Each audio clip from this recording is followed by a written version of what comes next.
is this live? Who knows? 50-50. Maybe it's live, maybe it's not. Uh-oh. Uh-oh.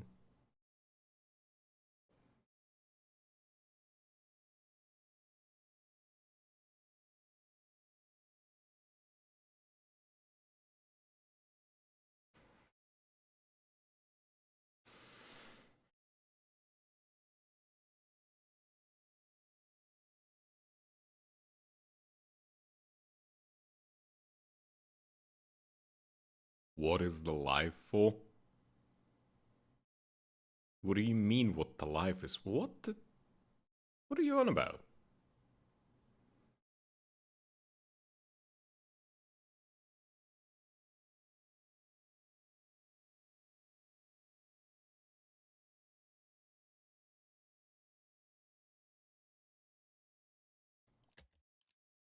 걱정 마라. 나의 밤은 길다. 시간주의 사회에서 밤의 길이가 다른 것은 누구의 탓도 아닌 네 탓이다. 좀 더 근면히 살아가라.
Okay.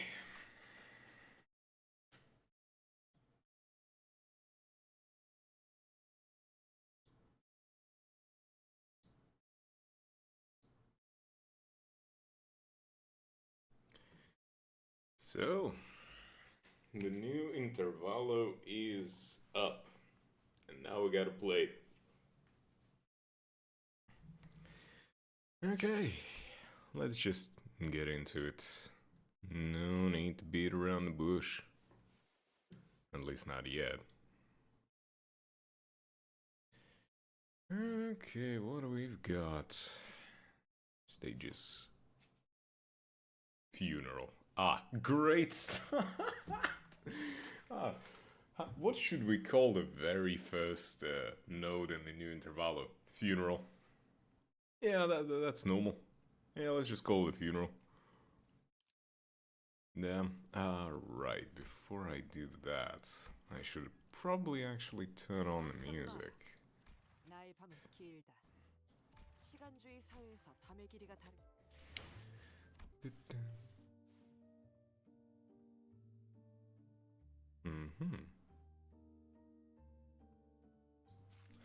Okay, let's start then.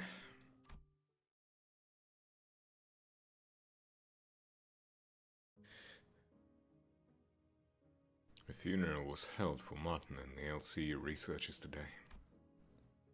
I thought I'd seen more than my fair share of deaths throughout my journey with the sinners. But never before had I witnessed this many people gather in one place to mourn the deceased together. The unfamiliarity made me feel a bit out of place. Am I doing this right? Most of the sinners seemed to be feeling that similar sense of being out of their element as well. Some of them were asking Marisol, apparently the most knowledgeable of them, well, when it came to the funeral process and etiquette. All manner of questions for pointers. Expressing respect is the primary purpose. Hand placement and gesture are unimportant if that objective can be accomplished. Hey, where do I put this? beneath the third pillar to the right. Can't any of you quit chattering for 1 second? Have you all forgotten the instruction to carry yourselves with solemn propriety that befits the occasion? Cut me some slack. I haven't been to funerals all that much. I mean, I did tell you to read the manual. I even underlined all the important parts for you. Sorry, Ishii. The wall of text was just too much for me. My focus started fizzling out from page 30 onwards. Hadn't every sinner here attended a funeral before? Back when we set foot in a grim manor in T-Corp? Hold on. Was it? I mean, I wouldn't consider it a proper funeral if we think back to the T-Corp. Like, yes, there was the whole, coffin thing with Kathy. But,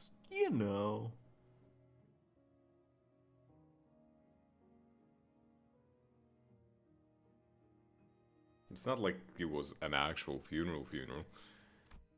Ah, thou speaketh of the funeral held in young Heathcliff's manor, dost thou not? The one bereft of the dead. Bereft of the dead? I mean, someone had to have died, because there wouldn't have been a property dispute big enough to involve the Alfie Notarization Association otherwise. I've said this time and time again, but it was just an intentional anonymity to prevent family strife.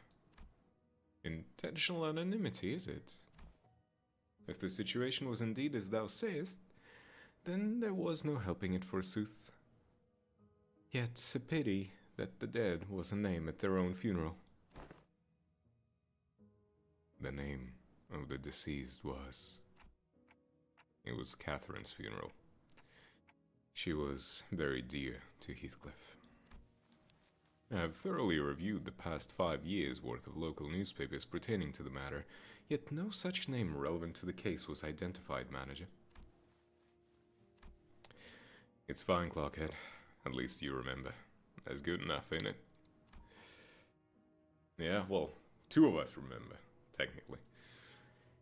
It had to be the Golden Bow's influence. Somewhere along the way, everyone's memories of the event at the Wuthering Heights had become warped. The sinners seemed to think that the Golden Bow had always been there in that manner, and that Nellie was coaxed into stealing it by Herman. Linton in their minds was now a grieving brother who had been conducting research for his dead sister's sake. Nobody questioned it. Not Don Quixote. Not Faust. Every single sinner believed the twisted version of the memory, as if it was a proven fact. Heathcliff and I gave up trying to correct them.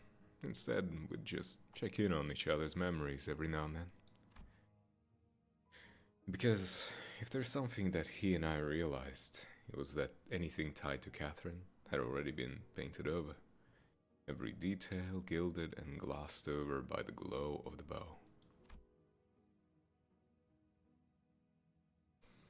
The point is, how should I put it? The circumstances of that funeral didn't exactly leave us much room to properly express our condolences back then. Between Heathcliff running on a rampage and that Hindley guy bent on interfering with the execution of the will. I assume that sort of impediment was pretty common stuff for funerals, but apparently not, huh?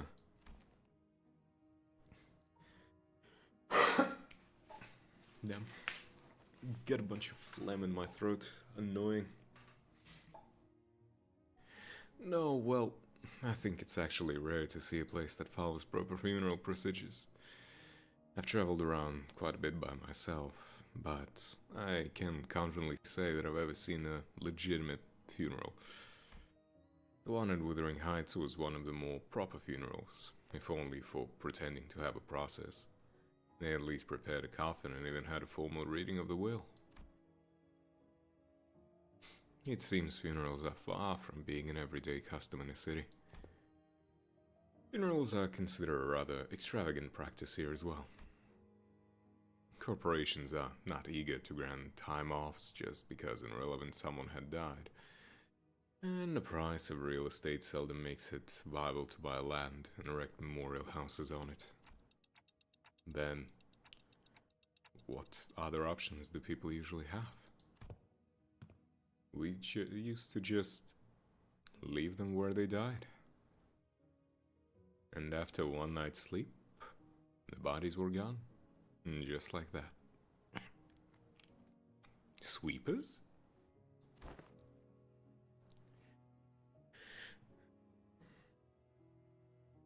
Better than paying loads of money to bury him somewhere just to have that stir up a load of daft rumors, eh? Rumors? You know, rumors about there being valuables buried with the bodies, or a nom being some fancy prosthesis, all that rot. Better to let dead go in peace than bury them in a grave just for some sods to later desecrate it. In Hong Yuan, people tend to set up graves if they have enough room to spare. Of course, there wasn't a guarantee that it wouldn't lose the burial room by the next restructuring day. Oof. Hohenheim scoffed and hung his head. Mathieu's foolishness, all of it. Comforting the soul of the departed, another mendacity. We're not comforting the soul of the departed. We're comforting ourselves. That is the point of funerals. Funerals are never held for the dead.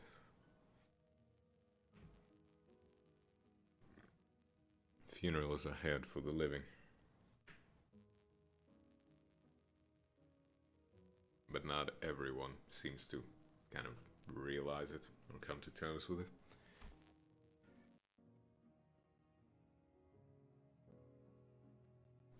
All those funds so carelessly squandered, all for the purpose of furnishing the living with a fragile excuse to cling on. Yup. Are those words from his heart, or just something said to convince himself? Oh, definitely something to convince himself. He is a big softy, even if he doesn't want to, show it. Whichever was the truth, I couldn't see the look in his face, with his head tucked so low. The funeral didn't last long. It was just a brief moment of silence, followed by a few quick goodbyes that were shorter still.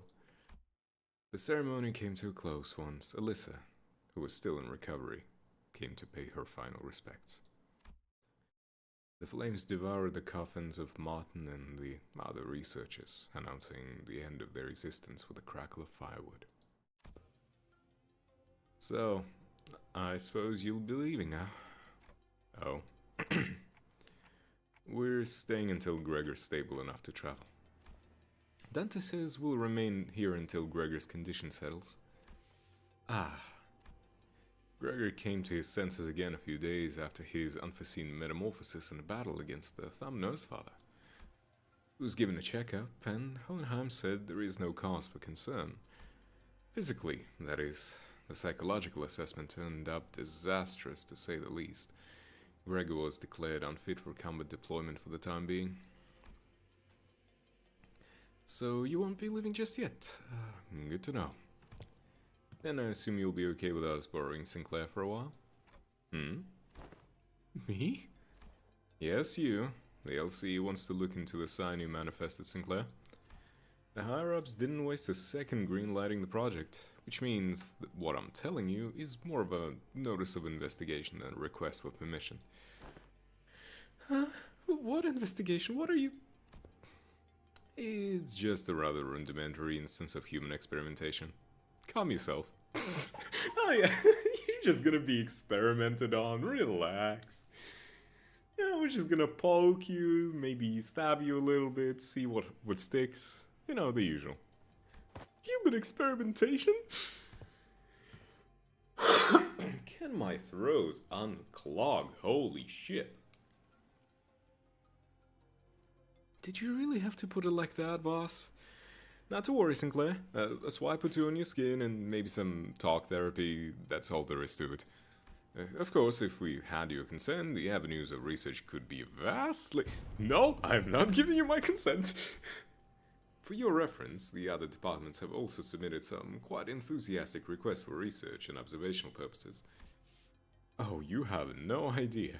We had to get Boss to fend off the LCA's Mirror World Observatorium department and their hissy fits. They wanted to be the first ones to get their hands on you and spearhead the research, you see. And had we allowed them, they'd have kept you for a good few months before letting you go. So the least you could do is thank us by being a good boy and cooperate. Just in time. Our researchers are here. Alyssa waved at the researchers who were filing out of the funeral hall after paying their respects. It wasn't long before Sinclair found himself surrounded on all sides. Wait! I'm perfectly capable of walking there on my own, so just don't run any painful tests on me. Of course.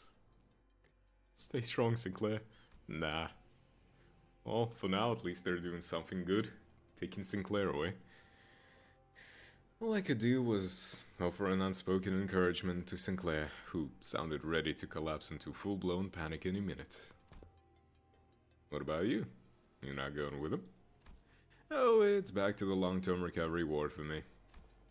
I always thought scientific research was the one thing that flamed my passion, but with the recent events having introduced me to the merits of paid sick leave, I realized that some time off beats research projects in my book. Marginally. Enjoyed while it lasts. I highly suspect that every request for PTO submitted by our department will be rejected for the rest of the year. Well, it's true that your average corporation doesn't give more than a week off a year. Holy shit. That's an awful fucking city to live in. As soon as Alyssa trudged off with her dragging steps, the researchers seized Sinclair and carried him away. Alright, we should get going too. Oh? Do you all have somewhere else to be? Well, I thought I'd go visit Gregor. I'm worried about him. Got something I said I'd help with. I gotta be there for it. I'm going with Sinclair to get some rest. Also to keep an eye on the researchers and stop them if they try anything fishy with the experiments. Let me know later if you need anything, Dante. The sinners fanned out in different directions. They seem to have their own errands to run during our stay at the LCE. Everyone's busy with their own thing. The only ones keeping me company now were Ryoshu, who'd been filling the air around with the thick cigarette smoke, and Don Quixote, who was sniffing and asking around at every corner for Vespa, in a valiant quest for the new color fix's whereabouts. Faust was still here too, staring blankly into the air. Is she accessing the Gesellschaft? You seem to have some time to spare, manager. As I stood there wondering what I should do next to pass the time, Hohenheim, who had apparently finished tackling and signing the stack of papers, walked over to me. This makes things rather convenient. There is something I had intended to discuss with you and Sinner Ryoshu, a matter that requires your assistance.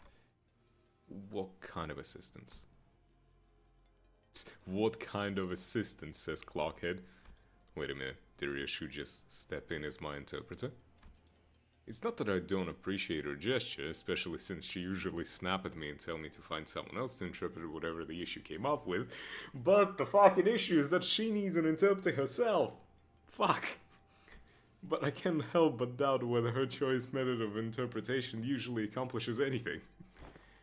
There is, I must admit, a certain novelty in witnessing the reconstitution of that which requires interpretation, yet into another linguistic form equally demanding of it. It would seem we're in need of more manpower. Scratching his head, Hohenheim looked around for a moment before coming into a sudden pause as though an idea had crossed his mind. At the end of his gaze was a certain someone who was busy badgering LCCA employees with her relentless questioning. Don Quixote! Wellspring might know where he is if thou knowest not. Now listen closely. The one I seek is a bearer of hair fashioned in the likeness of a bowl. A bowl cut. That's one way to describe Vespa. You there? Why don't you join us too? Dost thou speak of me? The LCCA personnel who were cornered by Don Quixote and her rather forceful interrogation regarding Vespa's whereabouts took the opportunity and fled the scene without so much as a backward glance the moment their captor turned her head to answer Hohenheim. Indeed, there is a task that requires your assistance. But I have yet more words to trade with the most noble yellow harpoon. You seek to emulate the virtue of chivalry. Does that entail turning down the earnest plea of those in need? For the sake of clarity and distinction, it would be prudent to assign you a different identifier from that of my assistants. You are to be number 2, that is, assistant number 2. I have not yet concluded mine exchange with the yellow harpoon, but no true knight would abandon those who call for aid. Pray, speak thy quest. How may I be of service to thee? Delegating the interpretation of the manager's speech to Sinnerful has proven to be counterproductive. Wading through a dream, the self nowhere to be found. That. Whatever that means. Sup, Top Hat? How you doing? As such, your task will be to report to me what the manager says. Not looking, not seeing, not looking, not seeing, just here to say hi. Oh, right. Spoilers for you, probably. Enjoy your... well, yeah, thanks for dropping by, Eclipse.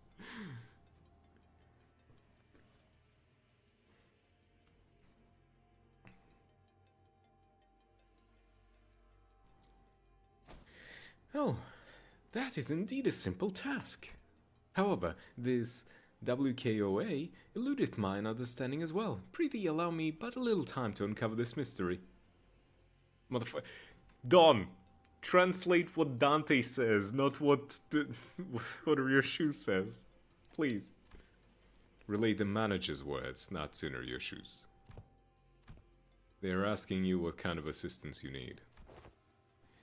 The request for interpretation was not directed to you, but I cannot deny that your meddling in the present circumstance is a welcome one.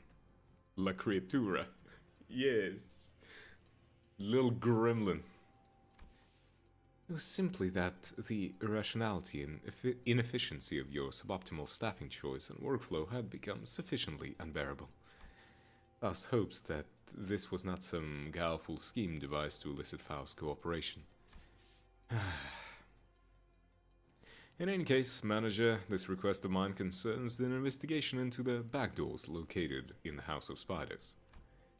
I deem that the two of you should be the ones most familiar with the structure and layout of the house. After all, you were the one monitoring the entirety of the 5-pronged assault operation, and Sinner's 4 familiarity does not bear repeating.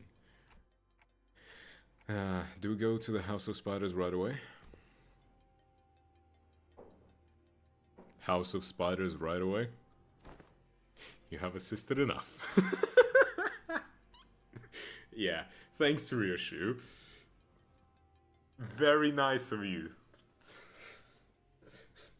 God, I love not... You know, to me, it's very fun. I enjoy trying to translate what Ryoshu is saying. It's like a little puzzle. Perhaps you could help, Faust? Sure. Although not worth a word, Faust relayed my intention to Hohenheim, who responded by shaking his head. Not immediately, no. There is one more member you should bring along. One more member? Seeing me tilting my head, Hohenheim pushed up his glasses. The apprentice who was captured alive in a house of spiders. Oh, Kira? Kira. She has regained consciousness. Damn. Well, I got her announcer. I hope she's gonna be fine.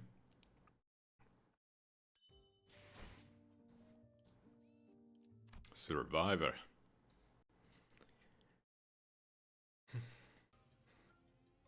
The place Hohenheim led us to looked less like a recovery ward and more like an interrogation chamber. Though every single medical equipment installed around seemed to be state-of-the-art. This place looks well equipped. Also, Hohenheim, how many times would you say that I need to find a better way to communicate with manager Dante, and you cannot create a basic translation thing? But also, Dante, what fucking stops you from literally just having a, I don't know, the like the piece of paper that you can write on? You have a manager tablet.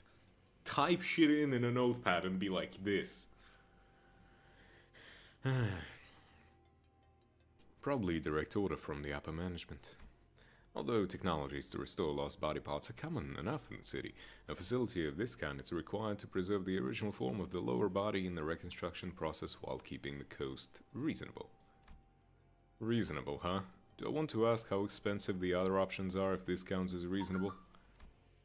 A windowless room, thick with a sharp scent of medicine and chemicals. Kira was sitting on the bed at the center of the room, kicking her feet as she regarded us. Damn. She has abs and a big scar now. Damn.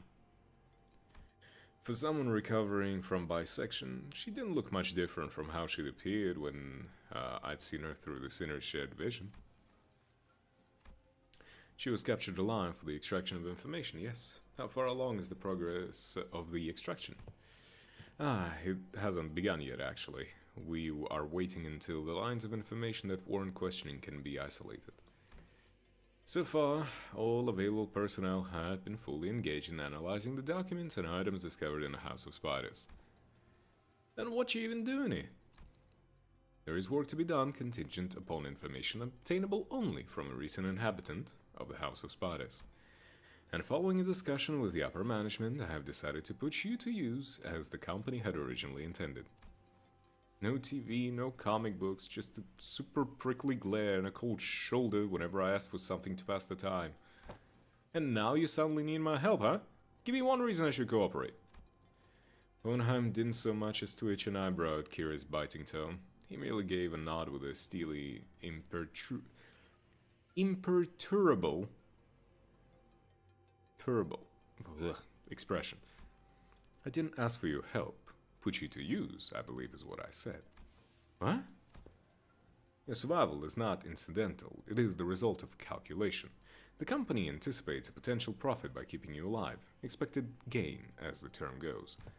Without such a forecast on the company's part, you would have already been disposed of. The upper management consists of people who would be disinclined to tolerate the daily maintenance and depreciation costs of this room, even at half their current numbers.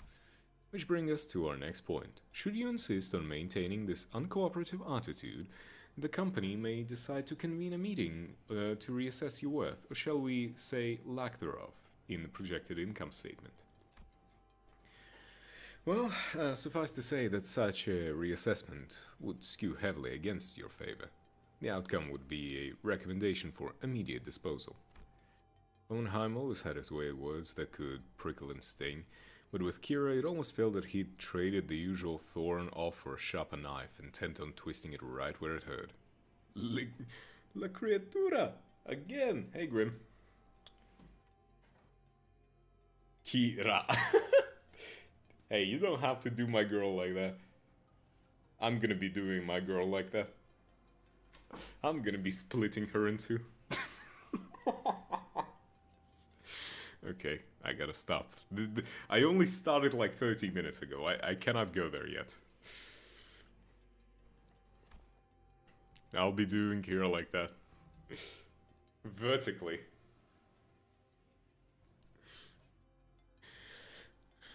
I mean, look. She has fucking abs and now scars on the stuff. Oh my god.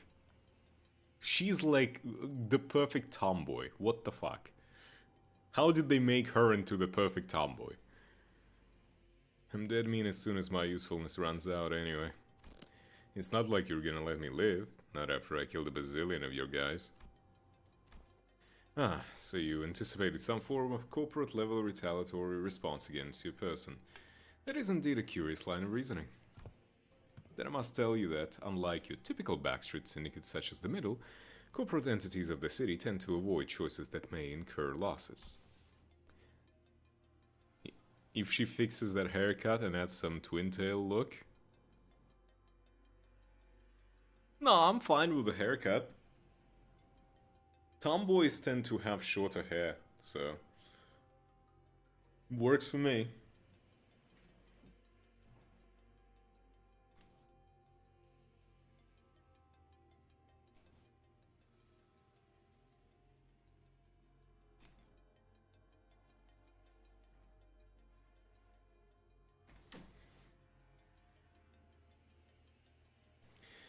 The value of the information that could be extracted from a princess of the middle and the combat prowess honed under the tutelage of a great brother of the middle, those two considerations are likely what increased your value in the eyes of the company.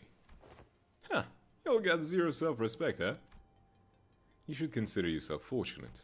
Huh? The heck are you on about? Other companies would not solicit your cooperations by means of verbal exchange. Your interrogator would simply open your cranium, harvest your brain, and extract any and all unnecessary information without going through the intermediary steps such as this. Even without resorting to such methods, the range of available means to compel the disclosure of information is practically limitless. Truth serums, hypnotic suggestions, electrical shocks and stimulations, and of course, procedures utilizing distortions and abnormalities. That being said, the LCE department prefers to distance itself from such uncivilized approaches that may entail complications and after effects. They're totally playing with you. That high-key think that you're mid as hell. I love Kira. I mean, I like her. Out of all of the apprentices that we had, I like her the most, I want to say. Because, okay, who did we have? We had Lucio, which, honestly, fuck him. I don't care about him. He's useless. Remove him, delete him, I wouldn't remember. We had Sora, which I liked her, but she was a bit too obsessed with Rien. Then we had the twink. And I honestly don't even remember his name. If he had a name, don't care. Delete him. Not important. Who cares? Then we had Kira, which I really, really, really liked. And then we had... oh, fuck. Who else did we have?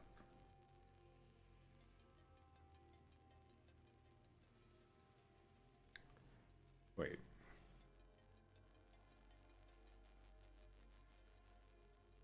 Oh, right. The Robo Girl. Robo Girl was a bit too obsessed with her sword. So, out of all of them, Kira is by far my favorite. And I'm glad that she's the one that survived. I wish Sora also was, survived, but the rest, meh. At least Sora, I imagine she could be... you could potentially fix Sora. Hi, Phoenix. Welcome, welcome. But the rest, it's like, eh. I don't know if he had a name. Delete him. Yeah, about that. Okay, to be fair, that was not intentional. That was not intentional, it just happened to be perfect.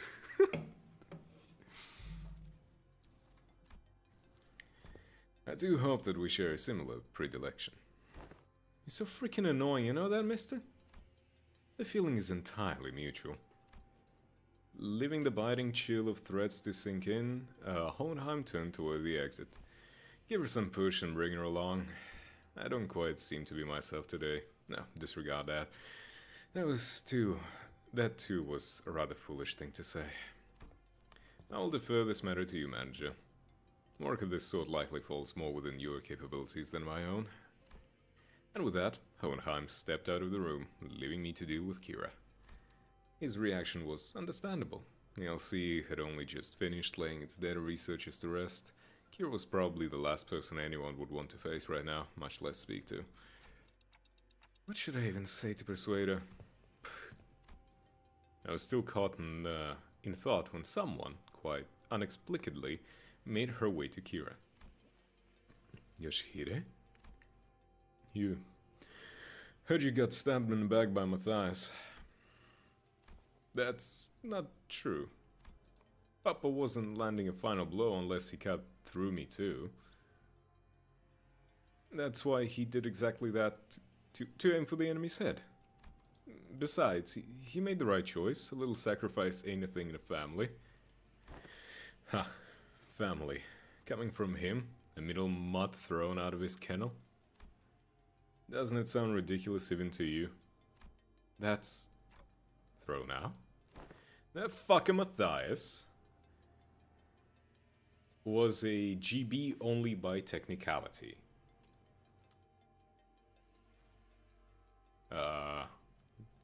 Sorry, she mean cleaved in the back. Yes, bisected. Was a GB. Grade brother? Okay, grade brother, yeah.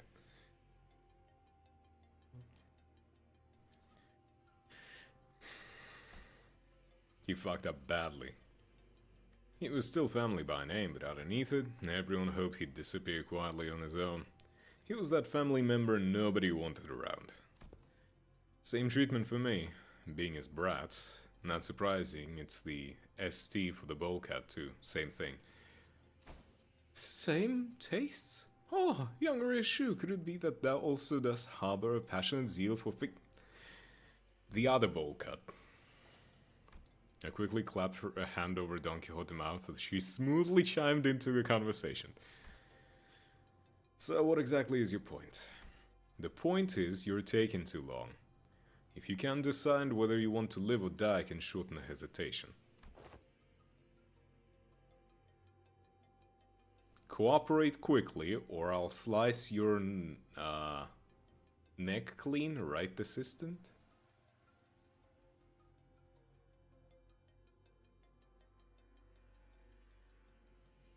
I think. What does that mean? Cooperate quietly, or I'll snap your neck completely. Okay, a little bit off, but your neck parts and cooperate I figured out.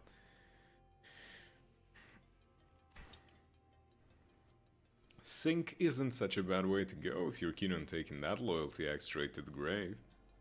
Huh, this is so crappy. Whatever, I get it, okay? I'll talk if that's what you want so bad. That actually worked? Fixers who go out in a blaze of glory aren't actually the strong ones. It's the ones who survive, the ones who live to see another day and keep getting stronger. Anyway, Yoshihide, what's up with you talking in weird-ass abbreviations? Like, sync? That's so random. Who even says that? Yoshi didn't bother to reply and simply chewed on the mouth of her cigarette. But is this really the right call? To her, we're probably people she needs to settle a score with. As if. Half her tattoos are gone, Clock. They even confiscated her book. You think the middle story excuse for loyalty means so much for this trade that she'd bite us? Besides... no. Better hear it from her instead. Hey, tell me, why Matthias kicked the bucket? That's cause... well, cause Papa was weaker than y'all. Well, that works. Yeah, you're the jerk's brat, alright. Kira pushed herself up from the bed with a sour face, but at least she didn't argue back. And we called Hohenheim, who'd been waiting outside, back in. I assume the prison was successfully persuaded. Come, you'll find your weapon on the table. You may use it in the event of the emergency. What the hell? I can't even unsheath it. Ah, you won't be able to use it without authorization. The code has been slightly adjusted. Now then, let us head to the House of Spiders at once. The back door is up and waiting for us. We made our way to the House of Spiders, with Kira trailing behind us, looking like she was smelling something particularly fishy on us. Hey, I hope that she's just going to be a bit like... she's gonna like us. I hope she'll like us.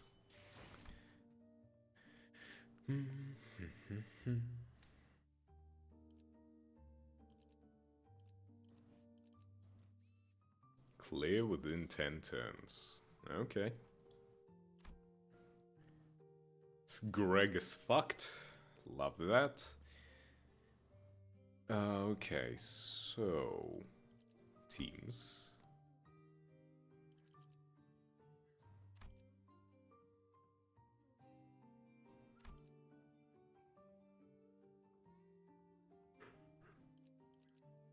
Okay.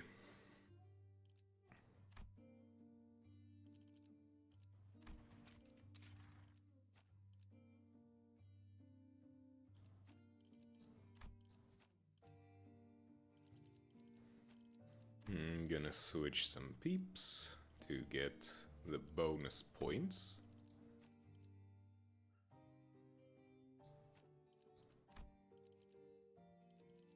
Bum, bum, bum, bum. Yeah, that works. And that brings me to 80%. I'll just say I have taken particular liking to the final boss of this Intervallo. Aha. So it's a hot woman. Gotcha.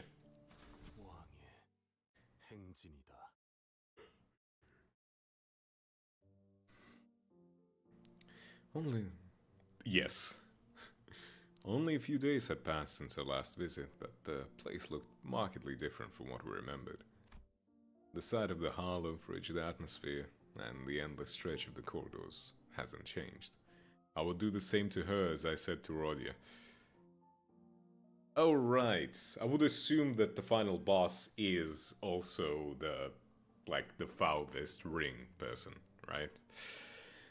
Yeah. Hold on, I need to see something about Rodia. I need to see it to understand it truly.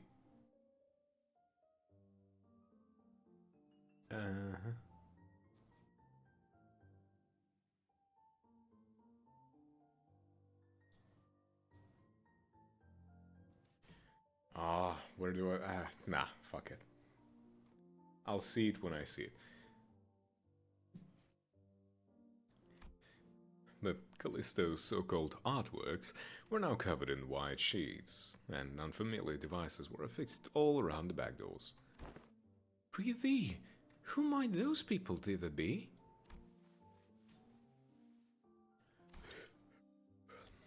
Looks like some shady bastards moved in already. Our guarded reaction prompted Hohenheim to step forward and gesture to one of the oddly dressed figures. It seems introductions are in order for both sides.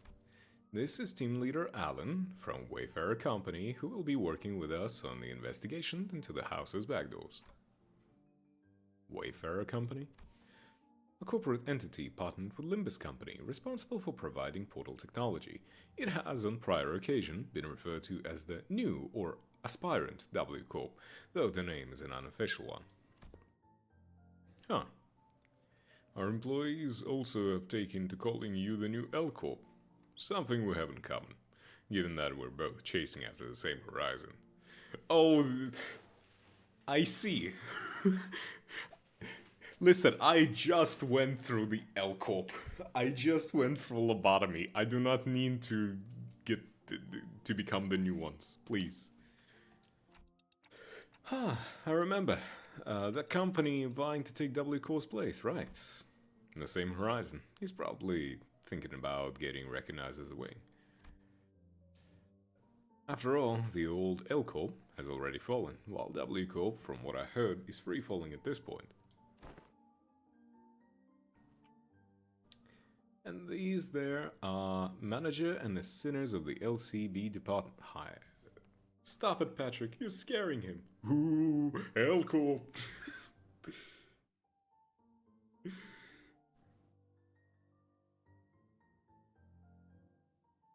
Ooh, encephalon. Ooh, abnormalities.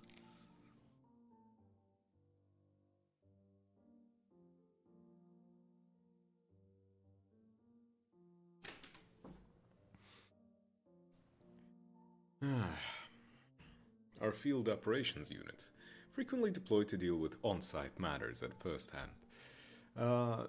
They have more personnel, but the rest are tied up with the other duties elsewhere. Only a handful will be joining this investigation effort.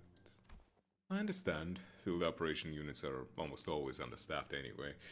The support you've provided is more than sufficient.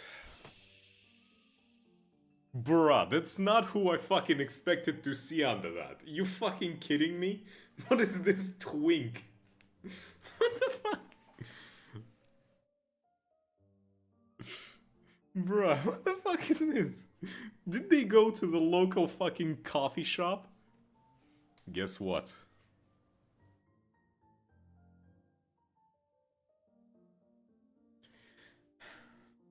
Alan gave an understanding nod. The man slipped off his bulky helmet before extending his hand in greeting. Pleased to make your acquaintance. The name's Alan, leader of the Doorbridge Team 4. Likewise. Before Faust could even relay my reciprocal greeting, words spilled out of Alan's mouth in a strangely uneven rhythm, as if my ticking didn't bother him at all, like he was sticking to a script he had rehearsed. I've heard great things about you, Manager Dante of Limbus Company, and the bus team's performance. What the fuck?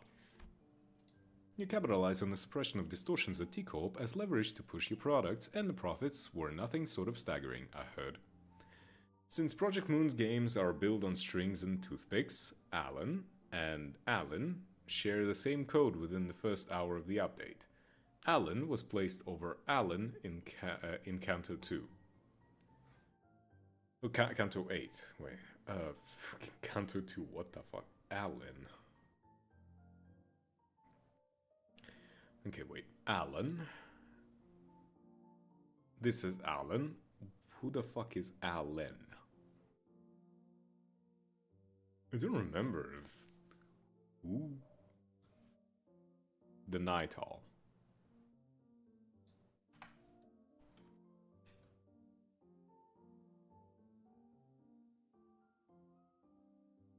I need to see.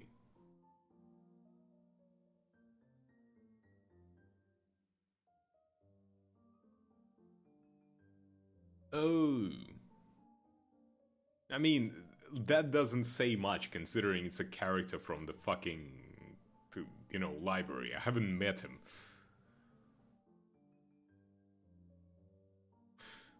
Yeah, now I remember. But you like saying Alan as if I'm supposed to fucking know who that is. Like, by name. All I know is that Kachu brought the two people from the library as proof of immortality. I didn't know their fucking names outside of Hanafuda. I didn't know he was Alan. And as I said, I haven't played enough. Everything, like, most of that shit is spoilers to me. Oh yeah, we're supposed to be distortion resolving specialists to the public. But what's that product part about? The manager says that it was merely a matter of luck. They also look forward to working with you on this task. Oh, are you the interpreter? In that case, I'll be sure to consult the manager only for when both of you are available. Sure. Faust didn't seem particularly pleased with the role Alan had pinned on her, but she nodded anyway. She quietly came to my side and answered my earlier question while Alan carried on with Hohenheim. He's referring to the Monolith sales project. The credit was attributed to the LCB at the express request that Mr. Hubert, T-Corp's executive director. Oh, so that's how the rumor spread out. We've reviewed the agreements. Now I understand you'll be assisting in verifying what lies beyond the back doors. I'd appreciate it if you could share any prior knowledge you have about where these back doors connect, as detailed as you can make them, if you don't mind. Hohenheim fixed Kira with a pointed look. Though Kira responded by defiantly cocking her head in a show of irritation, she still gave up a sliver of information she had. Honestly, I've got pretty much nothing if it's about the Robo-Ankh in his room. I mean, I've seen Albina hit up that door and the other one over there when she was popping out to farm stuff, but... Farm? Oh, it's gathering material. I see. What kind of material? Human guts and all that? She'd come back holding piles of them. So they're probably connected to some backstreets area. The backstreets? Any more details? Can you stop prying? You're low-key pissing me off. What? That's literally all I've got, for real. For a moment, Alan leveled Kira with a stiff expression. and even before I could register what had happened, Kira's head jerked to the side from a sudden punch by Alan. I thought Kira was nimble enough to dodge a surprise attack easily, but this one seemed to have caught her completely off guard. She stood there blinking, eyes round in rude surprise. Actually, it wasn't that he caught her off guard. It was the motion of the punch itself that somehow felt off. The fist being raised, the arm being extended, the blow making contact, the chain of actions were there, but it just didn't look normal. Did you just hit me? What the hell's wrong with you? As Kira reeled from the unexpected strike, Don Quixote spoke up in a cold, sharp tone. Thou, what manner of discourtesy is this? Ah, with all that whining, I thought the brat could use a lesson to remind her of her place. I had no intention of damaging your company asset, of course. I simply assumed the level of warning would not be inappropriate in this case. When a little tyke pisses you off, so you high-key sock her in the jaw. Bruh, that's not how you brat correct. That's not how you brat tame. This guy is pissing me off, I don't like him. Team Leader Alan. That sort of conduct may not be an issue in your organization, but it is here. Should it happen again, do understand that we may choose to terminate today's joint engagement without delay. My apologies, I will keep that in mind going forward. Alan stood down without arguing back, but Kira looked far from satisfied with how Hohenheim handled the situation. He gets to suck me in the face and walk off scot-free? So freaking annoying. Fortunately enough, her grumbling didn't escalate into her lashing out at Alan. That punch just now, though, what was that? It exhibited a behavior that defied the standard laws of physics. Well, I'm assuming he's using some sort of portal tech.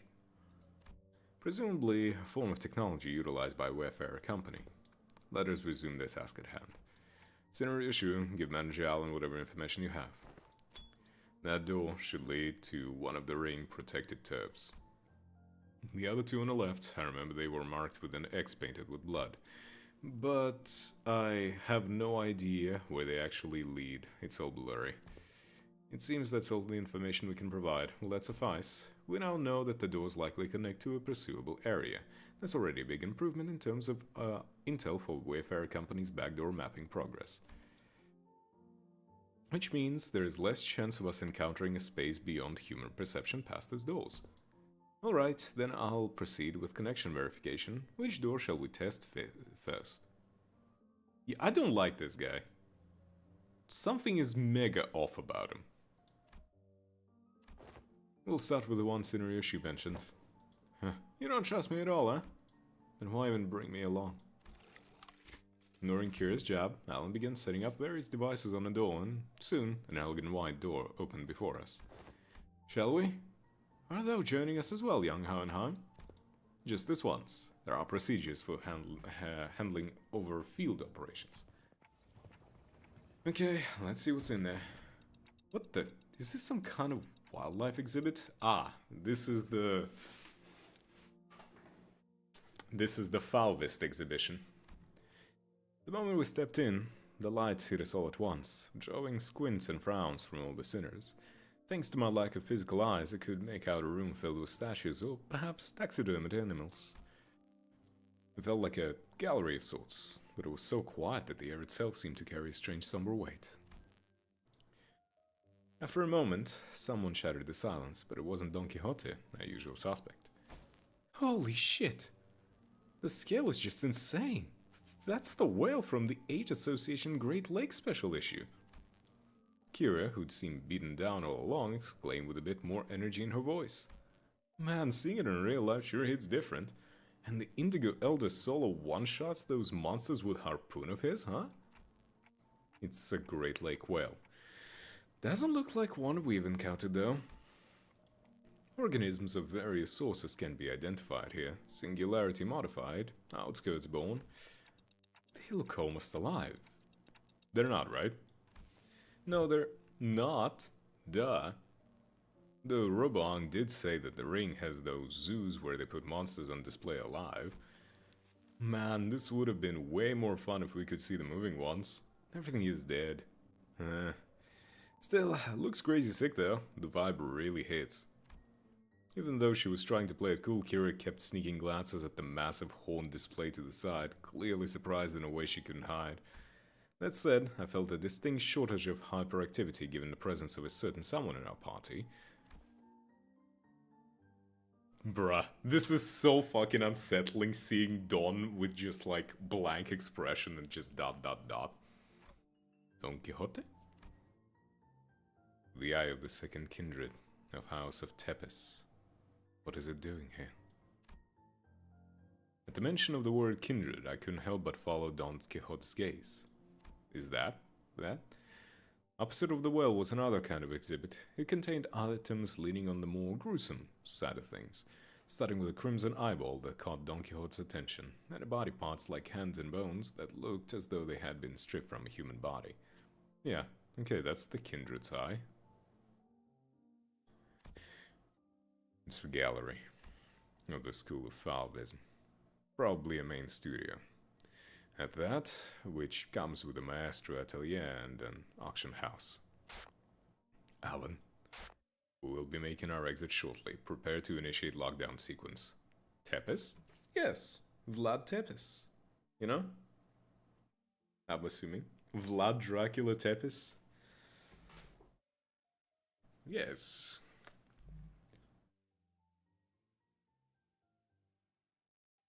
Vlad Dracula of Wallachia. But please just call me Drac.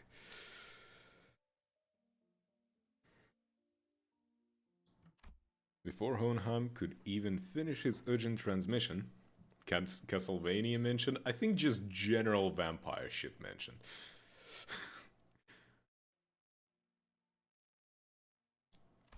Numerous footsteps closed in from somewhere nearby. Oh motherfuck, what are any of you? Turning toward the sound of shoes clacking on the floor, we found strange figures wearing animal masks, staring directly at us. Ah yes, the furries! The furry Intervallo! The presence, it's kinda like Papa's. Ain't no way. It's not a raid boss we can clear at our level, we gotta get out of here. It's not that simple. Retreating is not a viable solution here. This door is connected to the House of Spiders. Escaping without installing a security system will invite pursuit. We must stall them until Alan is ready to initiate the lockdown sequence. As tension thickened, one of the strangers, who wore a peculiar bone mask, stepped forward.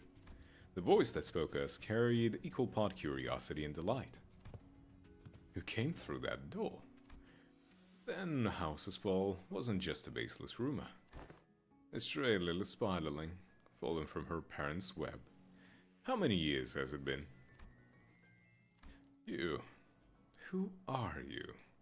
Ah, right. It makes sense that you would fail to recognize me. I used to wear a different mask back when I used to visit you as tutor, didn't I? A wolf, if memory serves me right. Yes, that must have been when I was quite captivated by the sensation of tearing into the raw, still threshing flesh of living prey.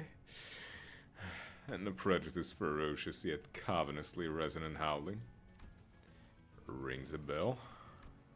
You're that maestro whose whole lesson was a 3-hour sermon praising the intensity of primary colors and the strength of living creatures. Benoit, was it? That's right, Emile Benoit. And they say you can hatch a phoenix from a chicken's egg. Doesn't always apply, I see. Looks like that mind of yours is still sly as a raven, unlike your nurse father's. Don't presume. I only remember you because the tactility of highs and gods made for a passable artwork. At first glance, it looked like Ryushu was casually taking a trip down memory lane with the maestro, but I had a feeling she was in fact dragging this out on purpose to buy us time. That lockdown sequence thing, how much longer till it's ready? Young Hohenheim, lockdown sequence? Don Quixote, who had been shooting the ring members in an incensed glare, sparked by the discovery of the kindred's eye, swiftly relayed my words to Hohenheim without even a hint of her earlier shenanigans. I'm afraid the progress and speed of the lockdown sequence lies in Alan's hands, not mine. It is by its nature a time-consuming work. We cannot expect haste. Perhaps that does make this a suitable juncture to trial Plan A. Plan A? Any suggestions that involve Don Quixote removing her shoes will not be dignified with a serious discussion. Instead, maybe what Hohenheim had in mind had nothing to do with Don Quixote's shoes, because he opened his mouth as though he was about to retort Faust's categorical rejection. But the moment he followed Faust's eyes and saw what she was looking at, he quietly shut his mouth and said nothing further. Faith in potentiality is not something I dislike. As for this, however, this seems more like a grasping at straws. At the end of their gaze was Ryoshu's blade, Ariashiki. I was going to try using it anyway. I've long wanted to see if a maestro's death is any different. Telling him that we're just leaving won't work, will it? No, it won't. Every individual present here would be quite the fascinating specimen to the artists of the ring. We are practically a windfall of inspiration and material that has so conveniently been delivered to them, it is improbable that they would allow us to return unharmed. Faust is right. She and Hohenheim are geniuses, and Ryoshu is the wielder of Ariashiki. Don Quixote is the kindred of a higher generation, and I happen to house a golden bow in my head. I have no idea how much information the ring has on us, but even if they knew nothing, they wouldn't let us go easily. Are you sure about this, Ryoshu? Doesn't matter if I'm sure about this or not, Clock. Think of that woman as lie hung, and do as you did in HC's mansion, Heathcliff's mansion. I'll take care of the rest. Right, that's probably our best shot. What Ryoshu meant was quite clear. Resonate with the golden bow, secure an advantage to fight on equal footing, then catch him off guard by slowing down the flow of time. A cut from Ariashiki, even if it doesn't give us a real fighting chance, might at least stall the maestro long enough to give us the time to get away. This floor of exhibit only houses submissions from the students and descents. But if you look closely enough, there are some passable ones that show the promise of excellence. And above all, this is the gallery of the School of Fauvism. And mine, this gallery of Emile Benoit. Ring Fauvist, average Yakuza fight. Yeah, let's go with that. Which is why I would have preferred to take you without an unnecessary fight, if possible. A shame. Still, we're talking about a unique relic here, and Masterless wanted that. Acquiring the Ariashiki makes it worth the cost. You want a taste? Huh? Confusion flickered across Ryoshu's face as she tried to unsheath her blade. What's the matter? How? The lock the House of Spiders used to bind the Ariashiki no longer exists, so why? Why can't I draw the blade? Now that's unexpected. So the rumors of you mastering the relic, were they false? Maestra only gave a loose swing on of her arm, but it was enough to make Ryoshu recoil. A shadow of surprise crossed her face. The wound looked like nothing more than a light gash, yet the Maestra's contemplative gaze shifted between the blood on Ryoshu's arm and her own as though the attack had been an experiment to prove a hypothesis. It wasn't hard to guess what she was thinking. Noticed, did you? I had my doubts from the moment I saw you today. Was the House of Spiders a success or a failure? Tell me, Yoshihide, what do you think a serpent's defining strength is? What are you on about now? Ask any student and they'll give the same predictable answers. The deadly venom, the sleek scales. Why, it's lamentably disappointing. The maestro advanced toward us with assured certainty. Then seized the beige thread dangling from the ceiling. Now, calling it a mere thread would be wrong. It was something that resembled a thread, yet felt much more disturbing. Is it sinew? I, for one, have a particular liking for the jaw and the spine. The flexibility of the spine, linked like a chain, and the jaw bound by not by bone but by ligaments that allow the animal to swallow its prey whole. Perhaps I should have said that I admire the structural refinement. The thrice-cold ring on her ring finger gave off a cold glint, and the walls and the ceiling suddenly began to echo with a sickening squelch and crack of flesh and bones assembling. What the hell is that? Which brings me to ask, what better way to claim this delivery of promising material with a single bite than a work of art fashioned from a snake? The master plunged her arm into the long serpentine body of the monster. Her sheer presence radiated as pressure as oppressive as that of nurse fathers, only more primal and untempered. Consider it a privilege. This is the first time this piece has ever been exhibited to an outsider. Hohenheim, is the lockdown sequence still not ready? Oh shit, even Faust is kind of like, yo, can we hurry this shit up, my guy? 1 minute to go, step aside. The attack from the ego gear Hohenheim hastily brandished didn't even last a moment. The weapon was knocked from his hand. As I scrambled to equip the sinners with their identities, something abruptly stopped the beast strike appendage midway through its hurling motion. Can wait to see Sloshmail solo Adversity 60 Extreme run with every new secret boss. That, I mean, getting the bosses is like RNG. That's the issue. Normally it would be easy as fuck.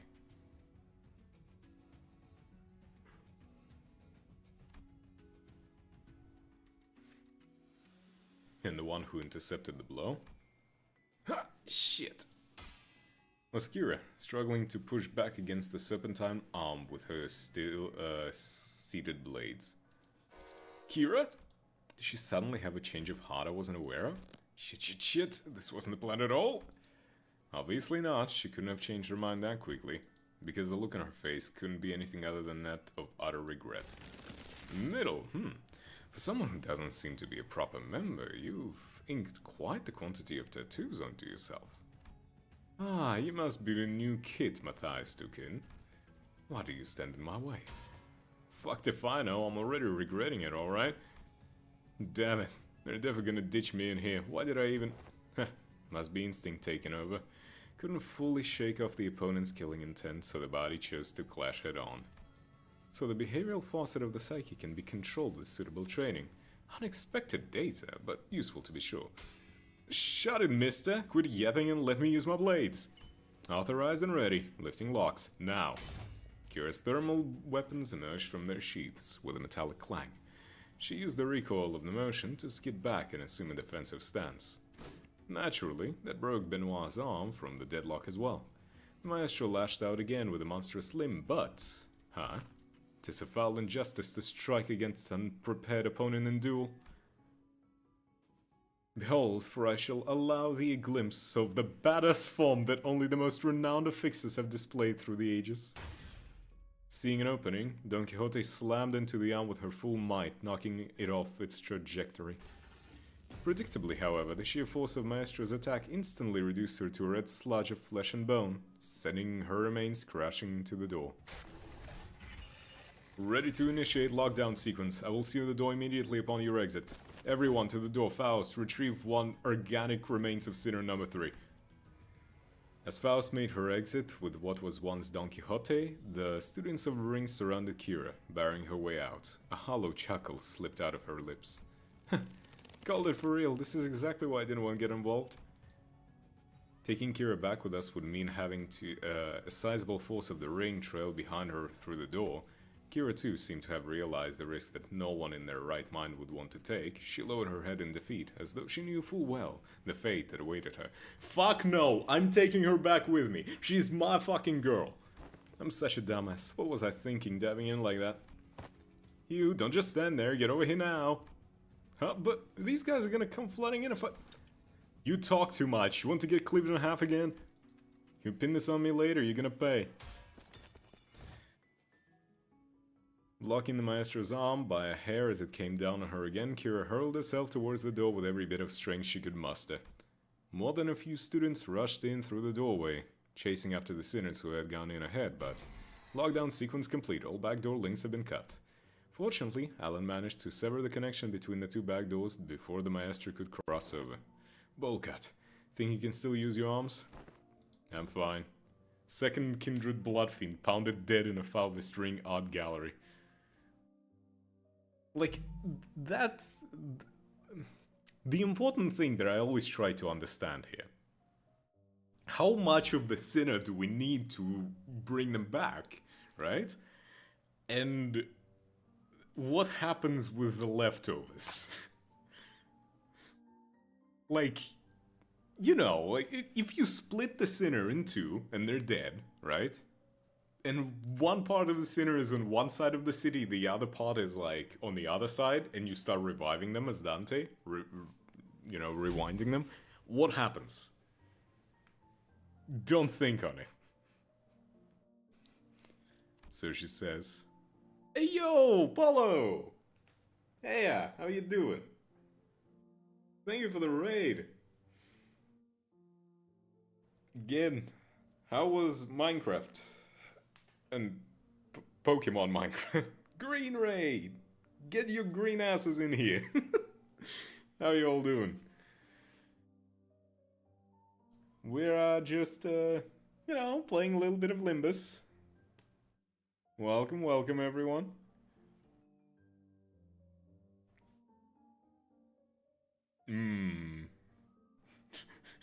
What's that for, Grim?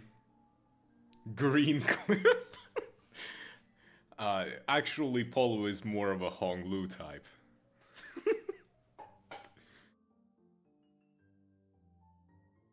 Ow. Yes. Yes, Polo?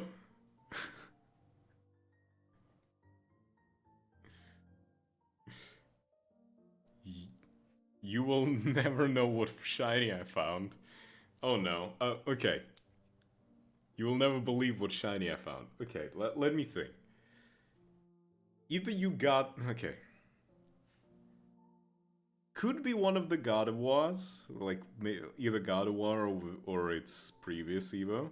Whatever it was, I don't remember. Lopunny? Gardevoir. Yeah. Fuck. Okay. Called it.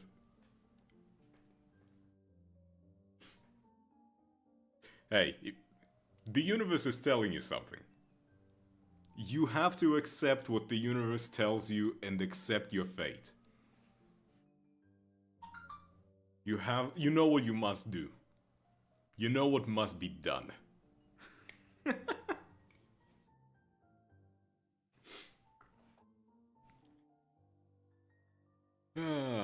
Well, I imagine your mom.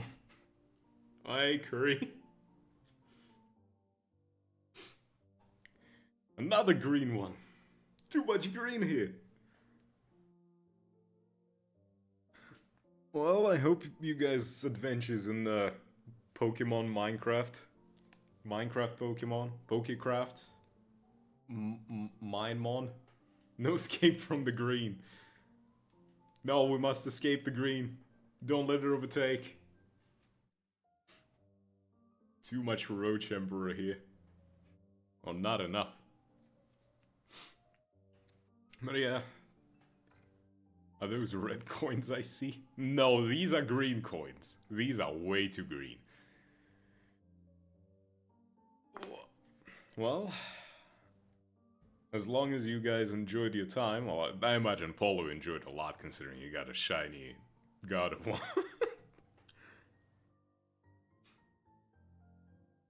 Is that why you ended the stream? You got the shiny Gardevoir and you're like, okay, I gotta do something in private now, guys. And is that your plan? I found like 4 shinies. Join us next time while I make Polo take the hardness test.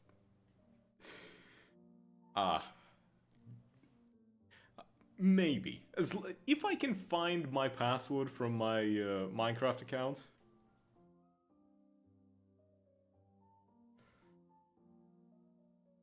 If I can find the password, maybe I can be persuaded.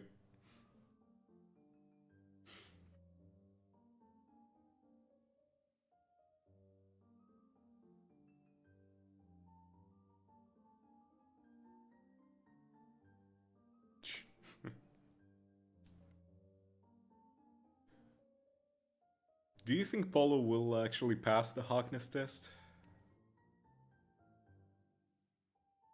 Maybe he'll just not... He will fail as a Pokemon not professor, Pokemon trainer.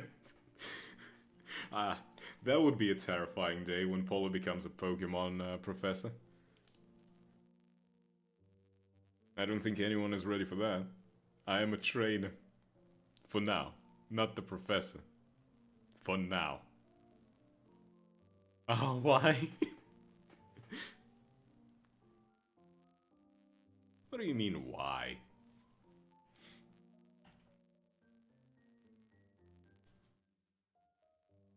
All we know is that it's gonna be... Polo is the only person that can get a negative score on the test. Yes, actually he is. You don't need to tell me trust. I fully believe you. I fully believe you. That's not even a question. It is truth.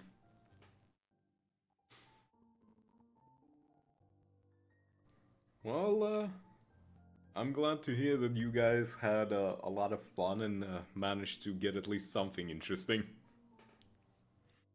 Okay, Paulo, if you want to pass that test, you take that shiny Gardevoir and you go on Rule 34 and do massive amounts of research. You gotta study for the test, okay? You gotta really study for it. Now, go on, do your research, and you can get back to us when you are ready. Okay?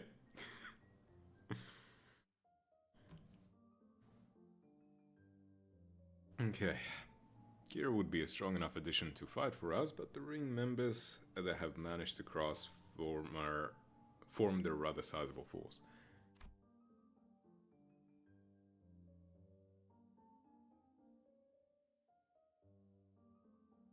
In 3 to 7 minutes.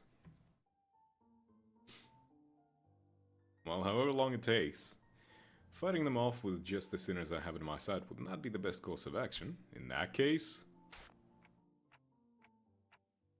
Guys, I assume you're all available right now.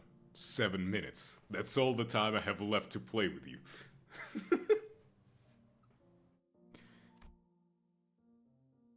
As soon as I call out to the sinners, their voices come through Hohenheim's radio one after another. I guess so. Ready for your order, Executive Manager. I, Autis, am prepared to answer your call whenever and wherever.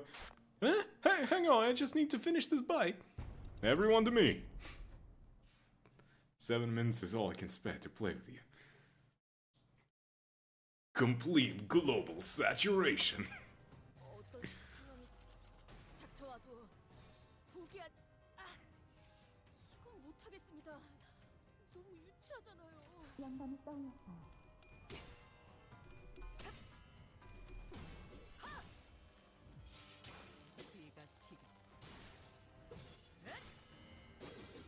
Troubleshooting stuff.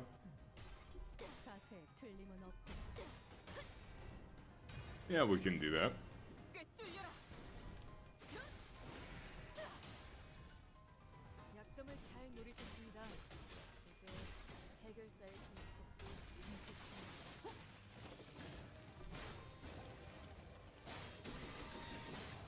True Yakuza gameplay. True Yakuza experience.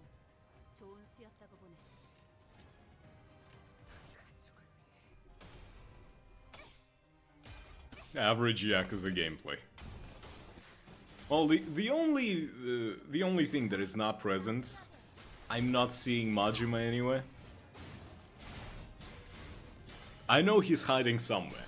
When he reveals himself, that's when we can say that this is actually gonna be, you know, proper Yakuza.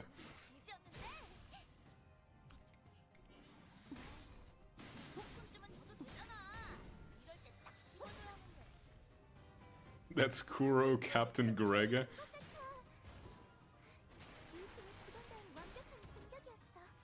Well, you know, I hate to break it to you, but Gregor is not available at the current moment.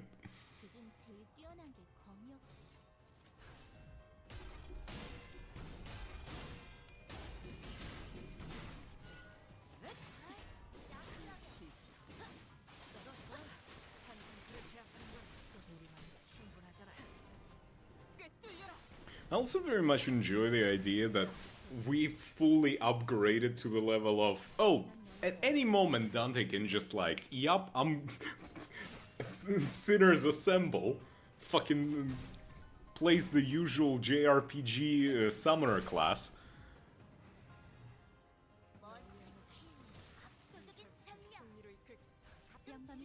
Because that's balanced.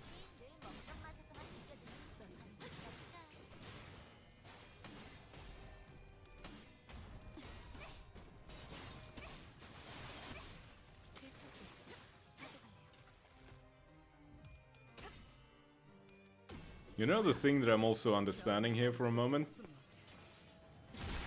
Is that this is more...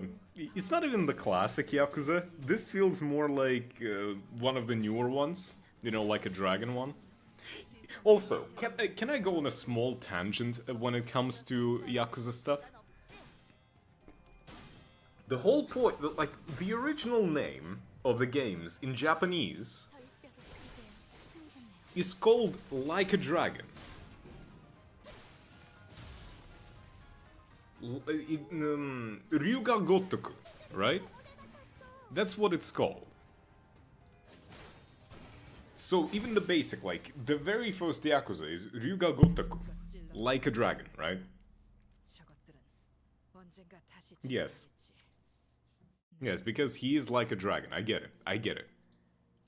But then they go and make the new series called Yakuza Like a Dragon. Motherfucker. Ah, yes, like a dragon, like a dragon. Shut the fuck... Only now they realize that, maybe it's not a good idea to name that like that way. Oh my god.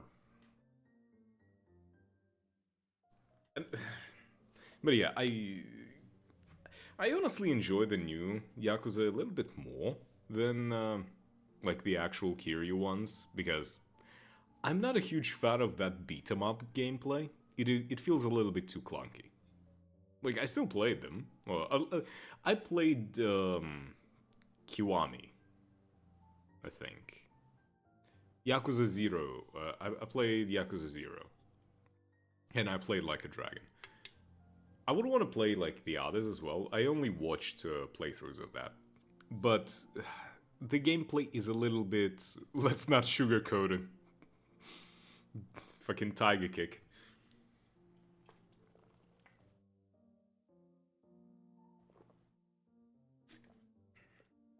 But yeah, those actual Yakuza games, like the R1 Plus Triangle. Tiger Drop, that's the one. They're just a bit too clunky in terms of gameplay for me. I enjoy the turn-based stuff for, you know, Like a Dragon one with Ichiban. To me, those are a bit more fun. Tiger Drop negates all damage.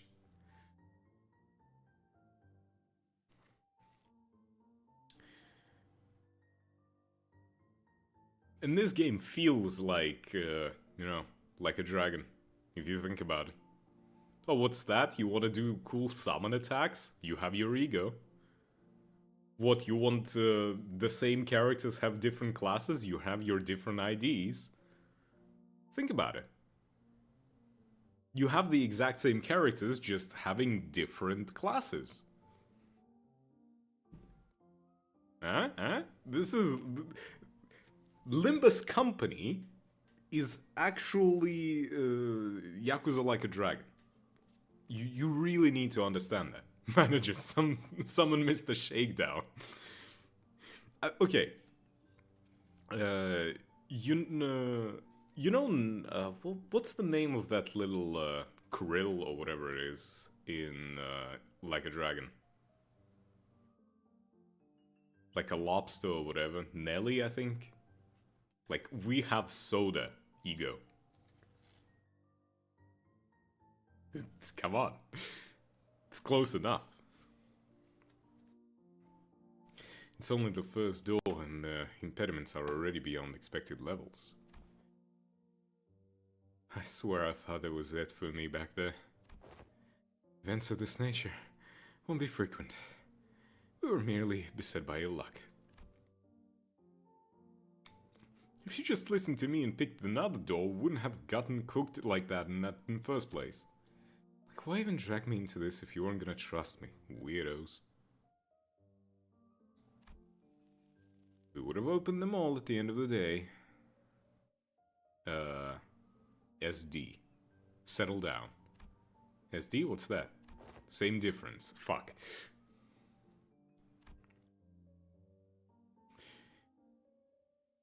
Again, why shorten it like that? Just say duh or something. Or just spell it out and say it was anticipated. That's, W-A. W-A.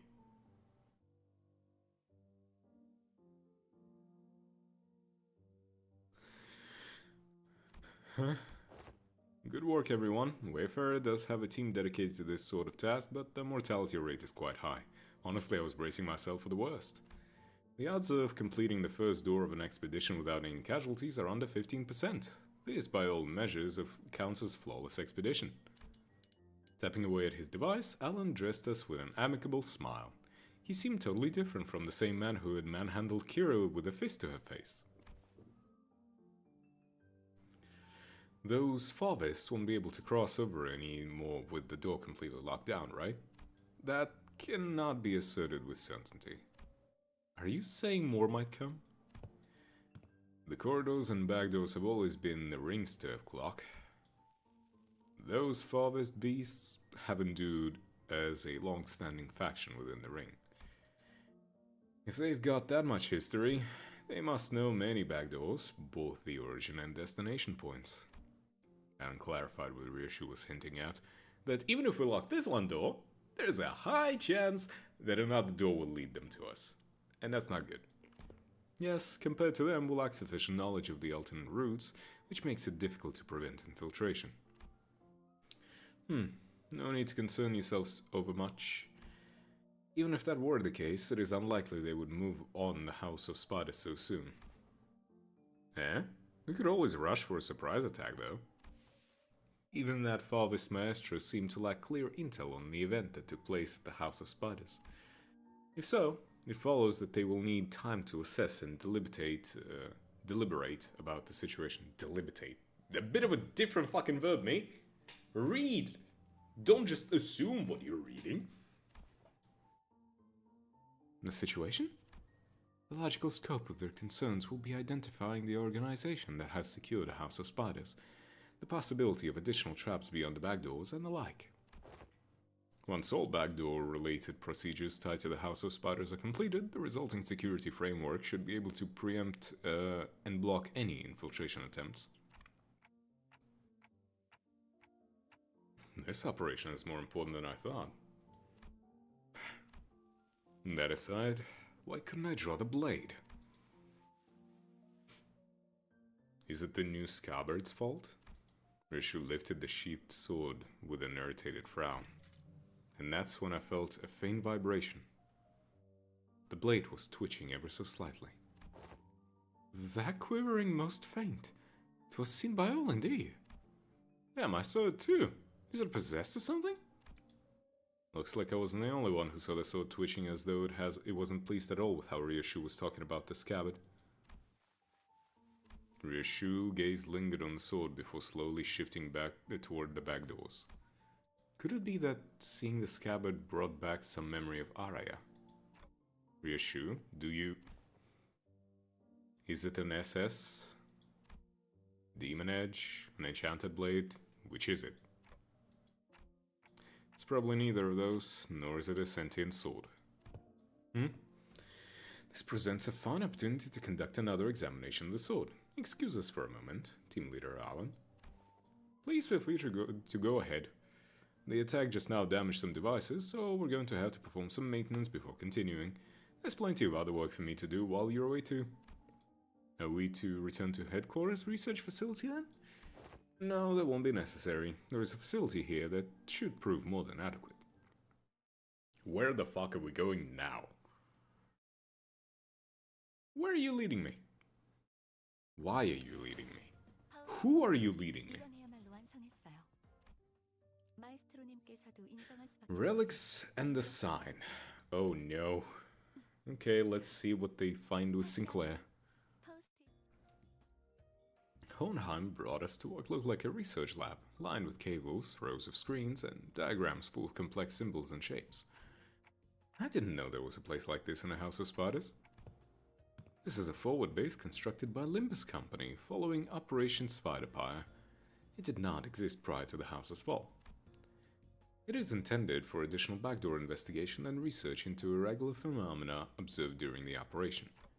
Regular phenomena? Yeah, the sign, the sword, the fucking roach man. An example.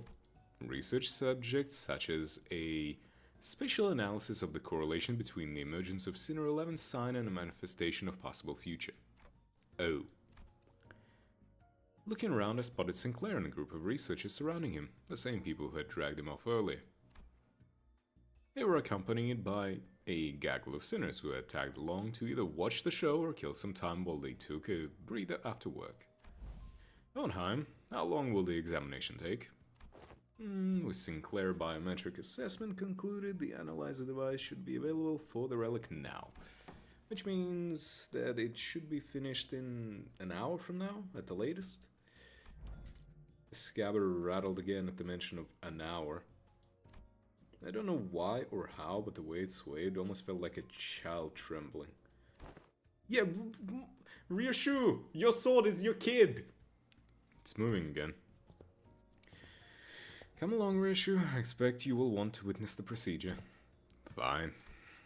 Ryoshu and Hohenheim headed to the side. The examination was probably going to start immediately. Time to get to Sinclair then. Wait. I was making my way towards Sinclair, who was getting bombarded with questions, when an unexpected figure behind a pillar caught my eye. It was Vespa Crabro. Crabbro. This is Crabbro. With a big piece of paper covered in crooked handwriting taped on his back. Snack thief? Manager. Karen's snacks! Mr. Stringbean ate them, all of them. Sorry, but I think there's been some misunderstanding. Berg, kick his ass! Not only is this matter not worth pointing fingers over, but Karen also shares some of the responsibility for leaving them out on the table unattended. Still, I would prefer you exercise more care over next time, or you'll put me in a tough spot. Understood. Karen?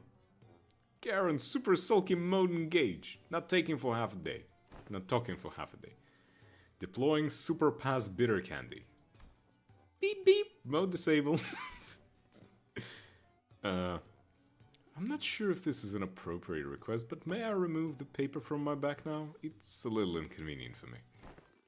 Karen forgives this time. Next time, no mercy. Best make sure she doesn't listen to that radio channel again. The fact that Virgil has, like, such a soft spot for Karen that he's, like, deploying whatever special candy for her. Like, playing along to that level. Ah, adorable. Virgilius looked on with an inscrutable expression as Karen peeled the snack thief sign off of Vespa's back. Make sure to remember this, so I don't have to think I'm burning through what little candy chance I have left on such trivial nonsense. Thank you. Vespa gave a polite thanks, but he was already picking something off another plate and stuffing it into his mouth. Oh, wait a minute, I was saying that for later. I assumed you were being picky. Well, now you know. Yet I still see you gobbling up my share. He took my snack too, kick his ass.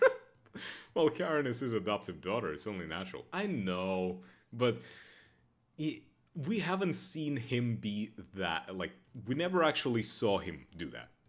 Rodion Romanovich. I'm aware that half the total snack budget allocated to each sinner is being funneled into your snacking expenses.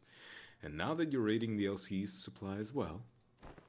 Chill, that stow's been agreed upon, okay?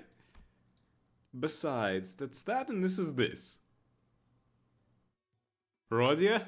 Are you not telling me something? Rodia? Are you not telling me something about this? Where did you pick that up?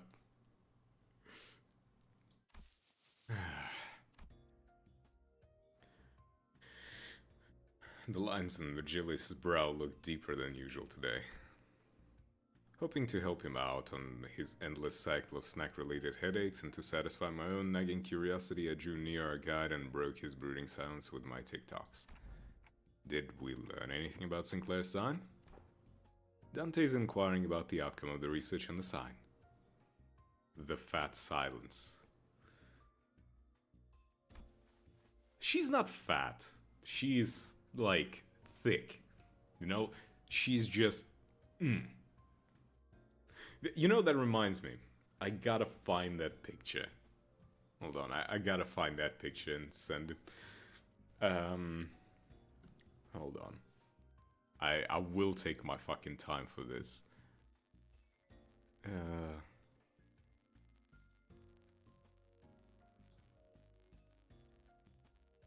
If I don't eat them, I'm going to starve and die.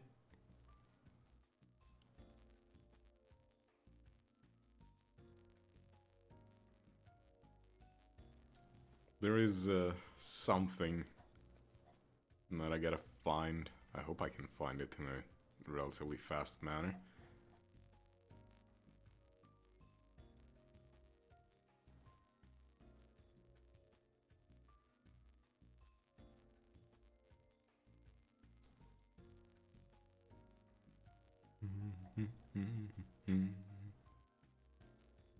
Hold on a sec. I will find it. I have to find it.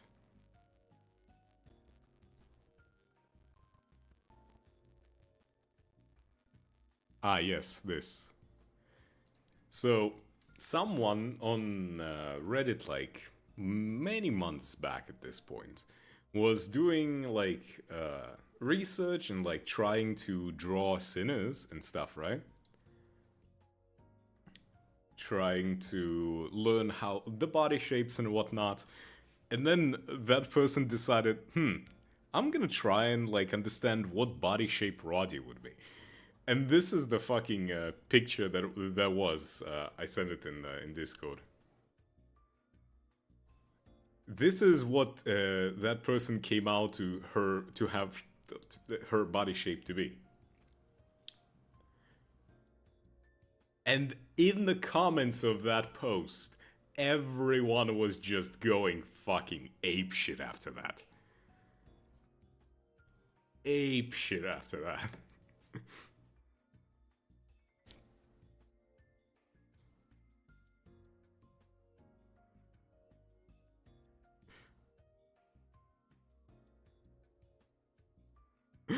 Literally everyone. Yeah, and that was the average response in the comments.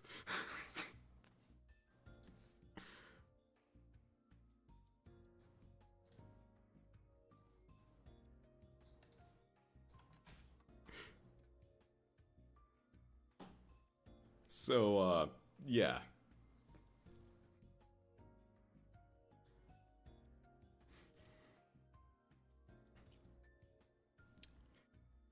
I've heard from the researchers, but nothing of particular significance came out of it. Observation of the sign has so far been limited to 2 individuals, the manager and Sinclair. So this is a clear confirmation that Dante has a fucking sign. Okay. Okay. This is actually the fucking confirmation, finally. That is dope. Okay. A lore pot in me is very happy right now.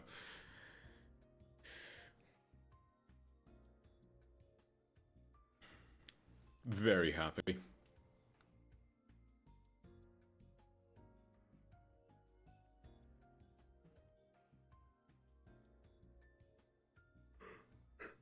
Okay. Researching that which cannot be observed is bound to be difficult. Faust has a point. Aside from Sinclair, none of the sinners can actually see the sign. And the same would go for the researchers. Even Sonia said only a select few people could perceive it. If there were more individuals bearing signs, there would be a wider pool for comparative analysis of statistical samples to narrow down the scope. However, records indicate no suitable references exist. At present, the research effort is limited to reducing variables such as whether or not the irregular phenomena are tied to the location where the battle took place. By individuals bearing sign, do you mean people like Damien and Sanson? Wait, then could those guys do what Sinclair did? Put in some superpowered future self and just wreck everything? No, because that is Sinclair's ability. That's his special ability, not their ability. Even Sonya? Oh. No. I should step in and put an end to this subject before Roddy gets the blues.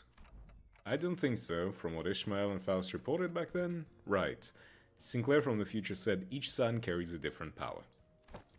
Maybe, you know, those layers of light rings Damien used to finish off Cromer or Sanson dragging us into this story, those could be it. No, I don't think so. The rings is literally just Mung. Or, fuck, is it not? No. Mung is... Isn't Sinclair's ability to be present material? Yeah, you know what? His main usefulness is to be thrown into the blender and become a packaging ribbon or a box, depending on what the gnomes want to give me. Aye, that does seem plausible. So none of that information we can confirm yet. Correct, as you have stated, any discussion of this subject would not venture beyond the realm of wild speculation. Nothing has been proven yet, ergo, fear would be an unnecessary response at present. This is, at best, grounded in supposition. But it would seem that the researchers are coaxing forth a hypothesis from the vestiges left in the wake of Sinclair's future self. Oh, that. A bit about the sign maybe being some singularity or whatever, yeah? The precise position of the hypothesis was that the fundamental principles of the sign's working may be equivalent to those of singularities of relics. But, as no actionable evidence was obtained from Sinclair, there is presently no means by which the hypothesis may be verified. I see. Then nothing came out of them dragging Sinclair off to their research. Oh, you also thought it was being dragged off, but still let it happen anyway? No, I mean, I'm kidding. Just thought I'd try going along with the mood. Hale Sinclair wouldn't have even thought to joke around like that. He really changed lately. For the better, I think. I don't know. He still looks alive. And that's kind of bad, I think. So, did anything happen that we should worry about? I stuck close to him just in case. Nothing serious came up. Just took some blood, a small skin sample, and they were also checking if the sign reacts to electrical stimulation. Yeah, and I had to fill out some questionnaires too. Things like, please describe what you remember from the battle exactly as it happened, or list the sensations you felt when you regained consciousness. And your memories of that moment have yet to return? No, I don't know if they'll ever come back, actually. Faust said that they only exist with my future self, so... Wait. For my future self to even have those memories, shouldn't I carry them in the first place? Which comes first? No, okay, wait, hold on. Since those memories are your future self's memories, if it's your future self, you would have to then live however many years, and then in the future you are going to get the memories of this fight. So, no. You shouldn't have the memories right now, they will only be given to you in the future. A paradox, it would seem. In such a case, that Sinclair is merely one branch among many possible futures. Yeah, well, that's only a possible future, not a guaranteed future, right? If the Let's read this verbiage. If the future unfurls into boundless branches by means of ceaseless bifurcation, then the body of information that constitutes a certain future would scatter into grains more fleeting than dust, too diminished to ever reverse their course and trace their path back to the self that now exists. Is that the theory suggested? Not a certainty, but a plausible interpretation. Here you go again, more of that nonsense only you lot understand. Oi, memory or not, that future guy still came out of him, didn't he? And some part of him has gotta be left in there somewhere, yeah? Like muscle memory or whatever. Perhaps he can still pull off some of those tricks from back then. Tricks from back then? Heard he kicked off proper out there. He even pulled out the trick he picked from that, plastered old geezer, right? Not just that, he was using that monk technique quite effortlessly too. What? That glowing ring thing? Yep, the glowing ring thing. He had two of them coiled around his weapon. I used the glowing ring thing? This is the first time I'm hearing about anything of it. Alright, so what exactly is that glowing ring thing? Anyone? Maybe some technique that enhances physical capability? I mean, I guess that flashy aura that makes your real tough's one part of it, but there's gotta be more, right? Don't know. Could be a secret finger thing they pass down to their members, technique, gear, something like that. Look at it. That black Connie leader, the Lai Hung prick, the nurse fathers with bought, a whole lot of them finger, ain't they? The notion seems to unravel. For even among the LCD there were those who came to wield it. And Virgilius too. So what, only the proper hard bastards can use it? Some posh top-hand trick, is it? Without anyone in particular prompting it, the sinners slowly turned and gazed towards Virgilius and Vespa. I only learned to wield it from my team leader too. I have a sensory understanding of Shin, but I can claim nothing too profound. However, what I can spare are some rumors, though they are all without proper sources. Rumors? They circulated among elite fixers and association leadership that there exists a power called Shin, capable of enhancing the body without having to pay expensive upkeep costs. A rumor among fixers, sayest thou? Yes, even the technique to manifest it. How-to tips, really spread through hearsay. Oh yeah, that tracks. That super rookie column in the latest Mag bonus vid?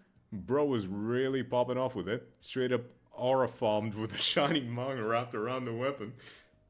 Fucking aura farming is a term in Limbus Company lore now. It must be that mine eyes are yet to be privy to seeing such a marvel in a video. Wait, you serious? It's in the latest issue. Literally on the videotape in the back. Maybe you missed it? Videotape? Alas, for many a week have I been stranded from Mephi, relieving me of a chance to read not only the prior chronicle, but the latest one as well. Woe is me. When I return I shall feast through the night upon the noble exploits of adventuring fixers. As Don Quixote dramatically spiraled into a state of utter dejection, Altis cut into the conversation, her gaze narrowing with suspicion. From what I recall, the Mantle of Shin grants its users a high degree of physical enhancement. There is no such thing as reinforcement without supplies. No power of that magnitude comes without an equivalent cost to wield it. That power relies on emotion and willful manifestation.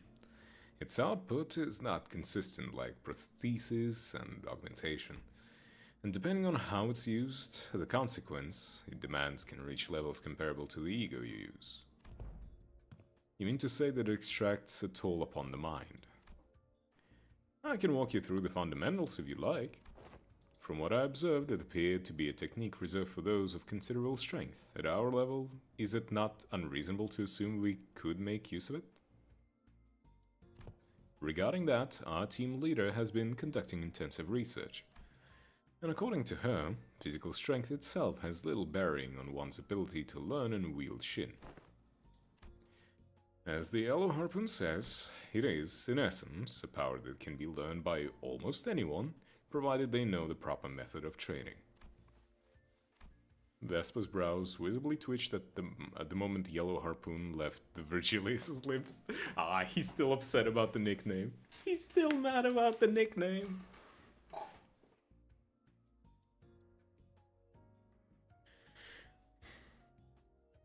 So what, you telling me we're gonna get another intervallo of the fucking training montage bullshit? Where we learn to glow yellow?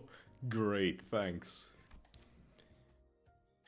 Yeah, doesn't seem like he's a big fan of his new title, the Yellow Harpoon, Well, it fits, I think. He's got those yellow stripes on his clothes, and he uses harpoon too. Can he argue with that? If I were to exaggerate, even a Sinner Yi Sang's pre-contract self could manage to learn it. Why must this self of mine be chosen at the point of comparison? Yi Sang is like, oh no, why are you saying the weakest little bitch is me? Well, cause you're the wimpiest one here. Don't let her get to you. Even so, it would be a mistake to assume it's a power anyone can grasp with ease. As long as you are bound by contract as sinners, your ability to wield it will be severely limited. Unless you rely on particular identities or come upon an extraordinary circumstance. Shame that. Would have been useful. Hey, then what about me? Can I learn it too? Kira, who had been fidgeting with her fingers, raised an arm and asked as though she couldn't hold the question back any longer. Come to think of it, the middle nurse father didn't use any Shinamon. Papa never told me how to use it. He always said I could get stronger without stupid crutch like that. It wasn't that he didn't teach you. He couldn't. He was a man with who probably never had once reflected upon his own sins. A piece of trash like him would be incapable of even comprehending such a power in the first place. Vespa's responses always came back dripping with venomous hatred whenever the conversation turns to the topic of the fingers. Kira must have noticed too, or perhaps she simply couldn't find the right words to push back. Either way, she held her tongue, her expression settling into a blend of frustration and something that looked a little too close to sadness. If you weren't to reduce it to a yes or no, then yes. You will be able to learn it with the odds in your favor. That is, assuming that the company decides to tolerate your continued existence. I already said I get it. As it stands, you're nothing more than a pending case of disposal. Closer to a threat than you are to an ally, strictly speaking. Don't get comfortable because the manager and the sinners treat you with lenience. Step out of line, and you will be the one who pays the price. There was nothing in what Virgilius said that I could argue with. Kira had been a member of the House of Spiders. She murdered scores of LCE researchers, and left us with plenty of memories we'd rather not revisit. For now, we're just working together. Not contesting that decision doesn't mean we have no hard feelings toward her. I don't. Motherfucker, it's not like she did this because she was, a bitch. She just was, listen, if you are taught one thing your entire life, it is normal to assume that you are just gonna go along with it.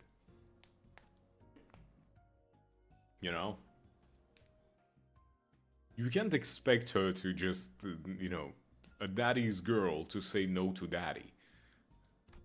Leaving Kira alone with her thoughts, the sinners slipped back into their own business. Snacks, idle chatter, and conversations about whatever had happened around LCE.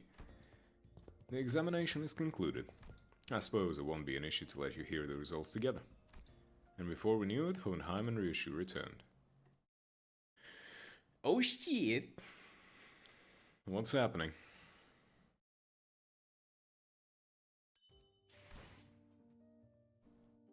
I want Dante to just be present in one fight, at least once, to see that bullshit happen. Not, hiding behind sinners. I mean, give Dante a stick, and I imagine Dante is gonna be like fucking Shin and Mang up to the maximum level for no reason. Renketsuen. Ren Ketsuen.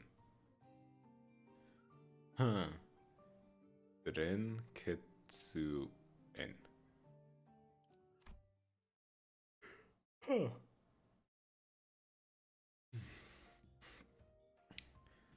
To present the conclusion first, no, the notion of the sword being a sentient one is incorrect.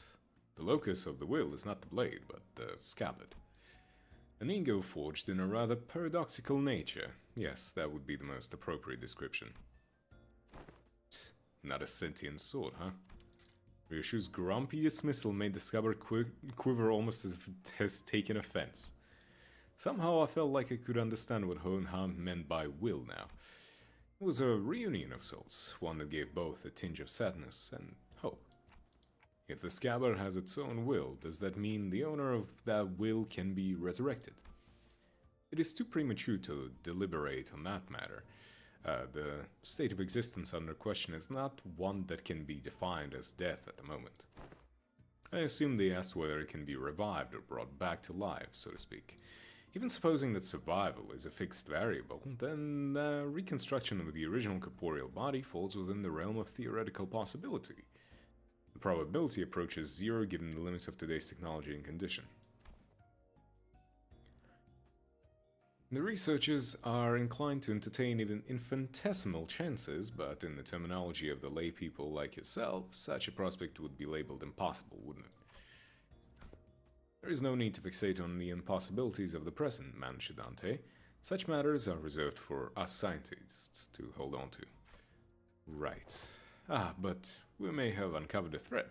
Something that could lead to restoring Ryoshu's memories. Though again, that too is merely a possibility. A far more practical avenue for you to pursue at the moment, nevertheless.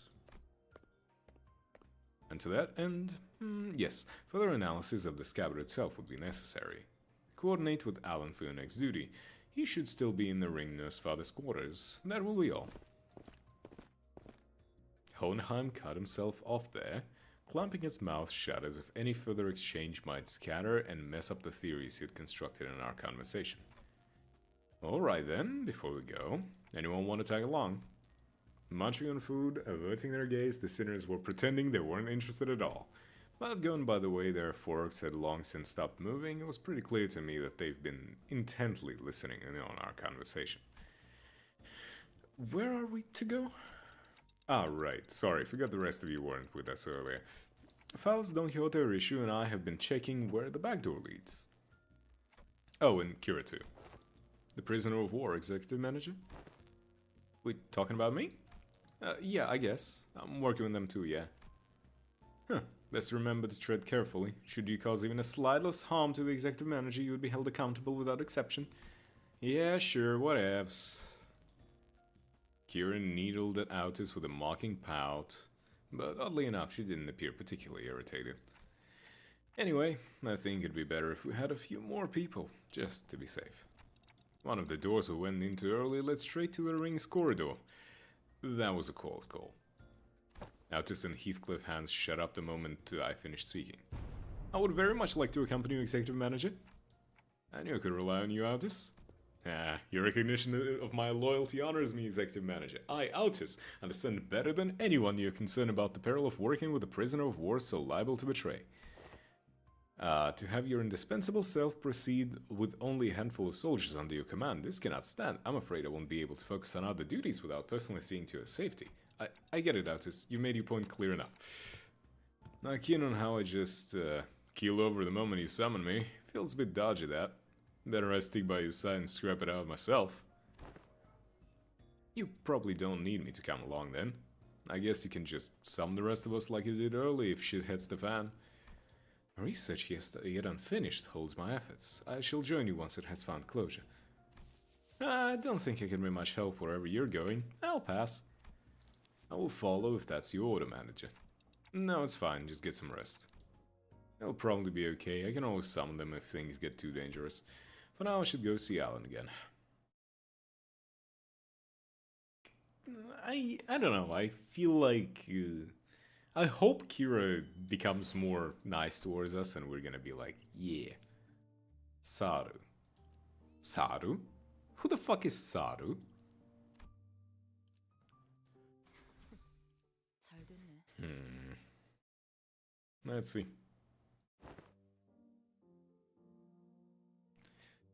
Ah, you've arrived. I was waiting for you. We sifted through the isolated doors with the highest probability of leading into the ring's gallery. The next step would be to enter the alternate door you mentioned, but hold up a sec. I was actually gatekeeping more stuff. Huh? Gatekeeping? Are you saying you have more to tell us about the gates doors? Yep. That door over there, pretty sure it connects to N-Corp's nest. I saw Albina going in, all hyped about some canned whatever it was. And that wooden door with bandages wrapped around the handle, Papa would go in there to cross out vengeances. From what the book said, it's probably a turf protected by a thumb subsidiary or something. Unlike earlier, when she offered only vague snippets, even about just a single door, Kira was now feeding Alan a stream of intel that seemed solid even to someone as clueless about backdoor as me. She's far more cooperative than anticipated, even after that Alan character roughed her up, from what I hear. Yeah, you'd think she'd clam up out of spite. I wonder if she changed her mind about cooperating with us. Nevertheless, we mustn't let our guard down, Executive Manager. There's no telling when she'll turn on us. Freaking... I can literally hear everything you're saying, you know?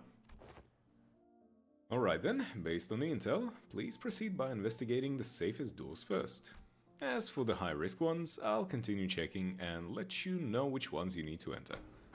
Alan tinkered with the devices around him and flashed a couple of doors with blue light. Guess that means we start with those. Where do you guys want to go first? They'll look about the same. Just start with the closest one. Well, Alan did say these are the safest ones, so it shouldn't matter which one. Just as I reached for the nearest doors as Heathcliff told me to, Ryushu suddenly veered off, stepping in front of another one that stood a few steps apart. This door. It feels familiar. You recognize that door? I think I passed through it a few times when I was little. Hardly had Ryushu stopped speaking when a fragmented memory, painted over in parts, slipped into my mind. Sorry, it hurt a lot, didn't it? I should have finished my homework faster. Oh, I know, let's go for a walk. I don't recall much about it. That memory just now, could it be tied to Araya? Let's start with that door. Okay, this one, yeah? Here we go. Impatient as ever, Heathcliff shoved the door open and strode in first. The rest of us followed, including Kira and the other sinners. And this place is... Judging by its state, it seemed to be a welfare facility located within a nest, most likely a park. Every sod walking here is dragging some animal along, means they've got money to burn. Proper rich lot, this place.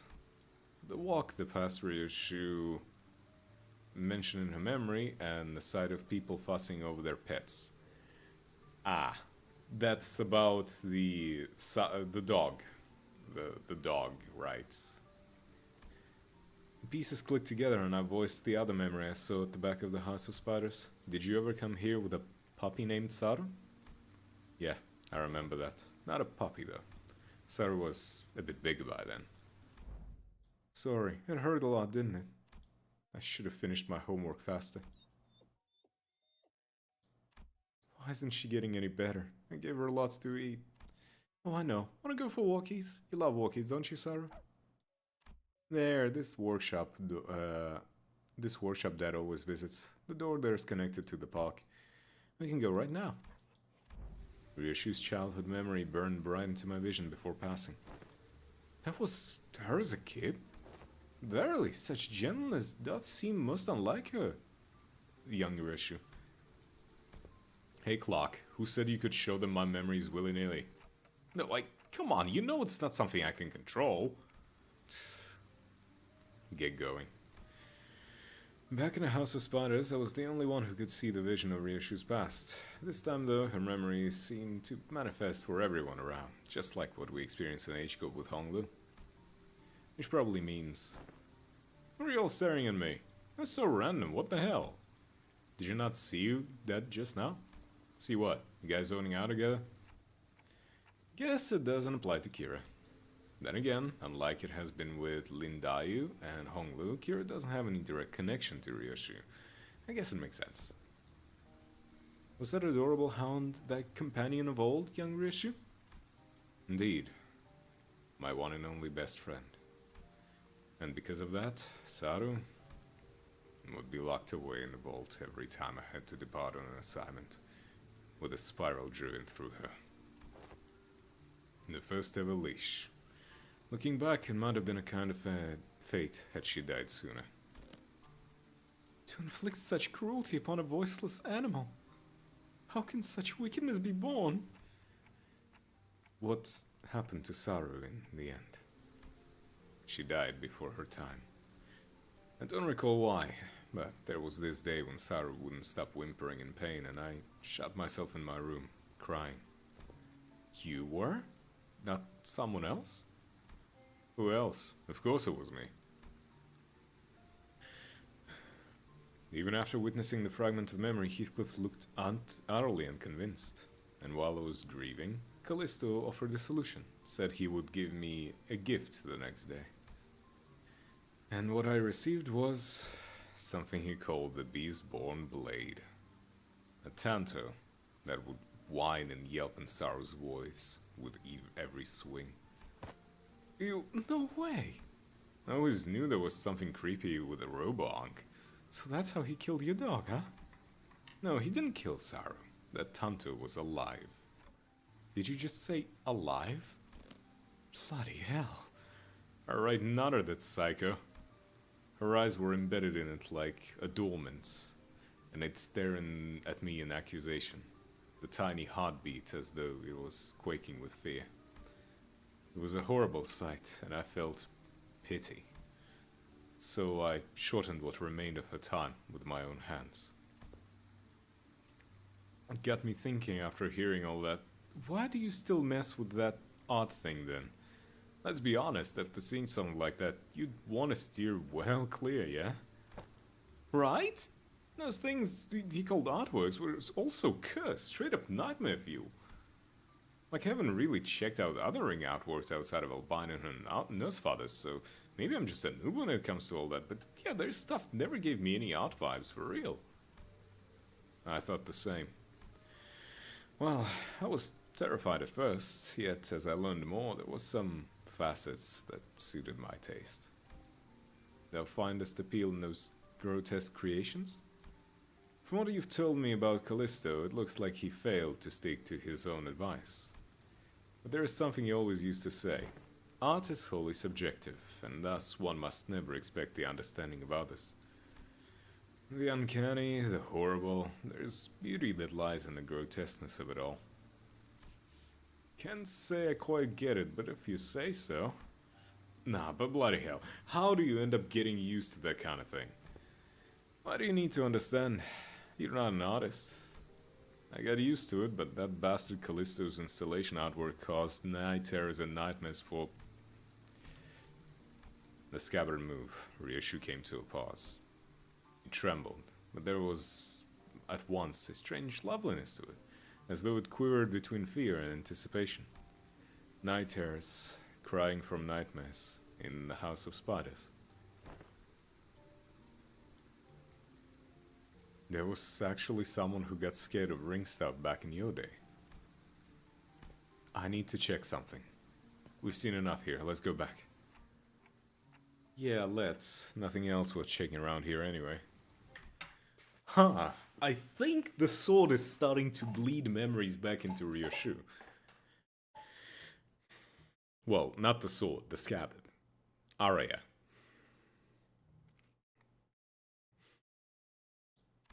She stood in front of the artworks, covered in sheets of cloth, lost in thought. Right here. There used to be huge artwork displayed here. I don't know what kind of impulse struck him, but the bastard went about fussing, saying he needed practice so he wouldn't lose his touch. Araya? Araya is clawing her way back out of here. Mommy? What's wrong? Over there. I thought I told you to keep your exhibition in your room. Ah, you returned, Yoshihide. I decided to attempt installation of art somewhat larger scale this time, but I ran out of space in my gallery. Mommy, people were screaming. Dearest Yoshihide, Arya has reached an age where she may be introduced into the world of aesthetics. Surely this wouldn't be a problem. It would. You liking it and me acquiring the taste doesn't mean Arya will. Let's get you back to our room. I was hugging something in my arms. It was crying. Saru? No. Too big to be Saru. The lacerated memories can never be made whole no matter how many fragments are glued together. We could tell Ryoshu everything we knew about Arya, but it did never truly reach her. I see. This hollow void, this must be Arya. A sensation and motion for what's been emptied begin to entangle with Ryoshu's memories. And that makes it possible for us to reminisce about Arya together. The soft rattle Arya gave seemed to show how pleased she was with this small step. Alright, time to check our next door. We entered several more back doors that Alan pointed out, but unfortunately, none of the places we ended up stirred Reishu's memories any further. Pretty much nothing there. I think we're done. What the? How'd they get in here? Startled, Kira pointed ahead, where figures wearing animal masks were hauling what looked like massive lumps of flesh hidden behind a tent of sorts. Those ring assailants from before. Did those not say thou had sealed the door earlier? How then do these villains come to stand before us once more? They probably infiltrated via an entirely separate route. Another back door. As you can see, their objective appears to be the retrieval of the ring nurse father's artworks. Get on with it! We need to move as many pieces as we can before we pull out. Wait, but I thought Robo Unc was washed. He's got so many fanboys and fangirls here. Does his artwork possess value in and of itself? Or is it just a case of posthumous premium of death effect? Think about it. Some of the pieces have already been taken. Of course, they are of little value to both our companies. Watching them sweating and struggling to drag those mediocre pieces with them, pretty funny. But imagining how those pieces will be labeled with some pathetic notion of heritage connected to my name on their description plaques, pretty unsavory. They may be occupied with transporting those objects for now, but they will likely soon find cause to harm the Wayfarer and LCE personnel stationed here, Executive Manager. It will be prudent to eliminate them without delay, considering the ring's reputation. Altus is right, better wipe them out before they try anything stupid. Guys, looks like we got another job to do, lend me a hand. The radio didn't buzz with the sinner's replies this time, but it should be fine. It should be fine. So who cares if, like, Roddy is taking a shit in the toilet? Who cares if she's gonna pass out in that moment?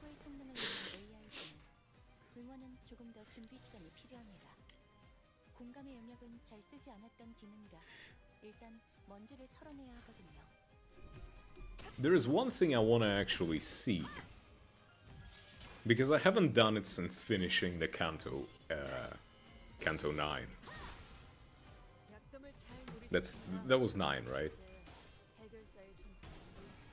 Yeah, 7 was Dawn, 8 Honglu, 9 is Ryoshu. There's something I want to check. Something important. I just gotta hope that I'm gonna get enough resources for it.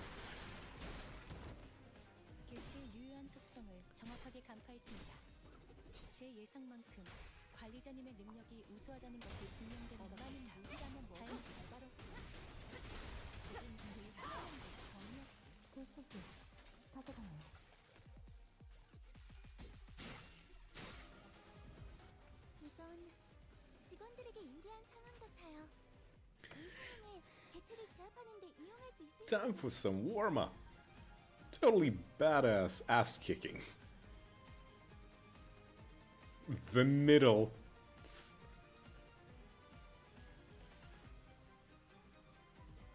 I like how the middle is just slashed out.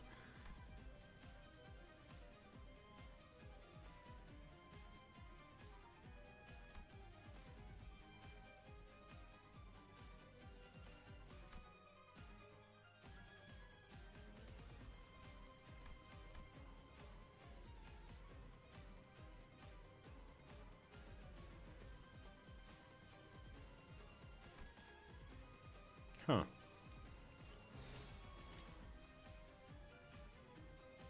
Dodge. Oh yeah, I can do it. So, Forest for the Flames. Since we changed her, since we cleared the, since we cleared Canto 9, her ego should have changed, right? 나선 속을 벗어날 수는 없다.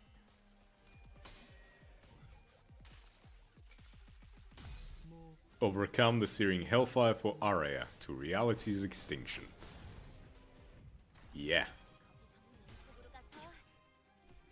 So in her ego, she knows who Arya is. Nice.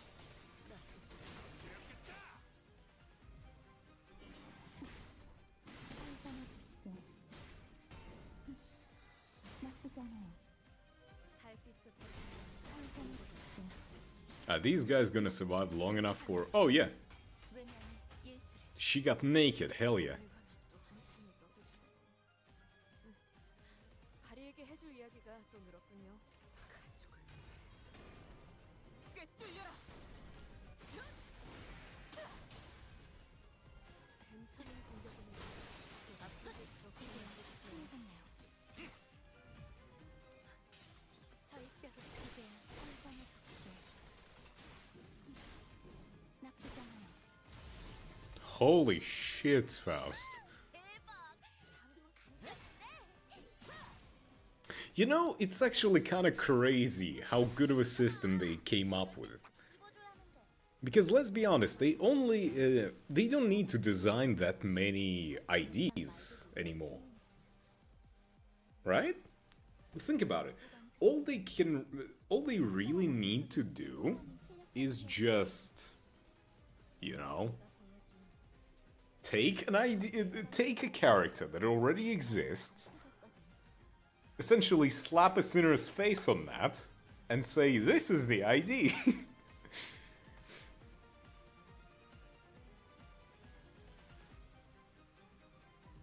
It's kinda... Malkuth's reign.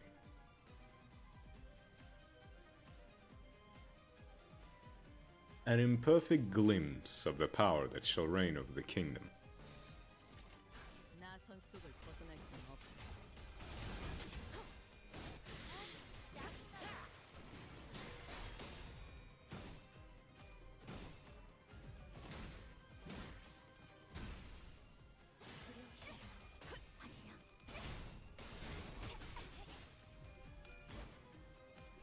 That's kinda cool.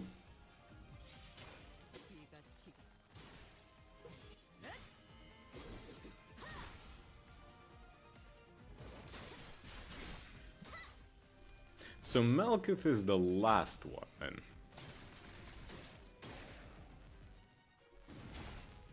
Right? Unless I'm a dumbass. My god, you staggered 2 of my sinners? Dawn, I don't care. Delete.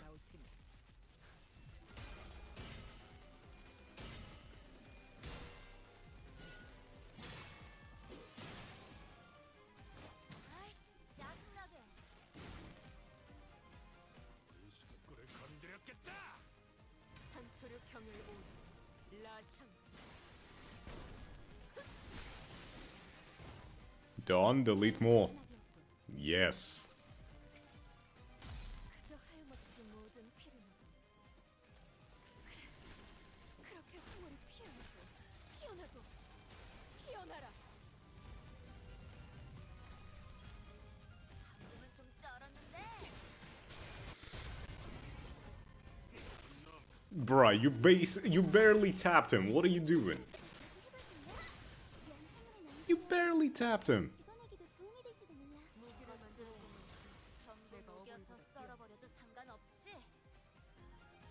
Okay, these are the last guys, so...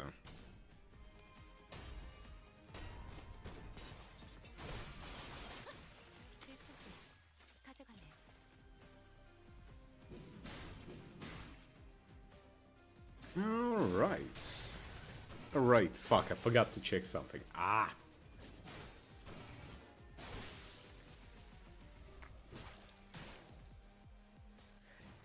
Also, why can't I summon Greg? Greg is technically still not allowed, right? That's such a good background pick, though. With this, the last of the ring's infiltrators have been eradicated. Is that all of them? Ryushu kept glancing around as if searching for someone, but unfortunately, no other ring members were inside. Right, but where the hell were those lot coming from anyway? Weren't just the first wave? Had more of the sods legging it from the back of like they would been looking somewhere else. According to the tracking logs recorded by the surveillance devices installed here, they appear to have crossed over from another corridor. Another corridor?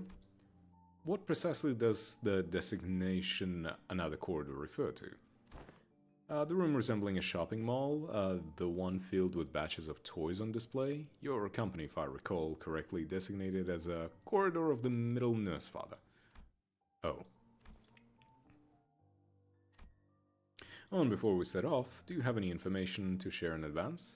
We are planning to compile a comprehensive encyclopedia cataloging the notable characteristics of these corridors and all their connection loci. Your cooperation will be most appreciated. Kira seemed to hesitate, gnawing at her nails as if she were going through an inner struggle. Before long, however, she snapped out of it like she just locked in on a decision. Sure, I got stuff to tell you, like hella stuff. Some parts are kinda fuzzy, not gonna lie, but I can still record like 20 places clear enough. I mean, it was home for me and Papa, so... I got nothing. Never once regarded that fucker's room as home, and my memories of it are all fragments at best. Scabbard gave a faint, restless stir. Perhaps it wanted to comfort Ryushu in the only way it could. Accompanied by its tremors, we began our move toward the corridor of the middle. Nice.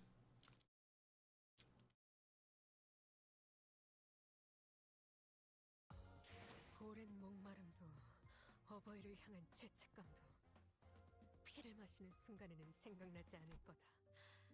그러니 가릴 것 없이 마음껏 마셔. 그게 Okay. 우리가 이룰 수 있는 School. Clear statistics.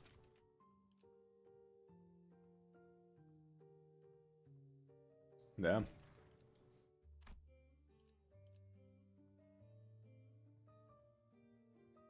Why can't I deploy Greg? You said that he came too, he was just a little fucked in the head. It's fine if I just, you know, summon him, right? Through Malkuth. That should be fine, right? The heck? I swiped everything that was nailed down, huh?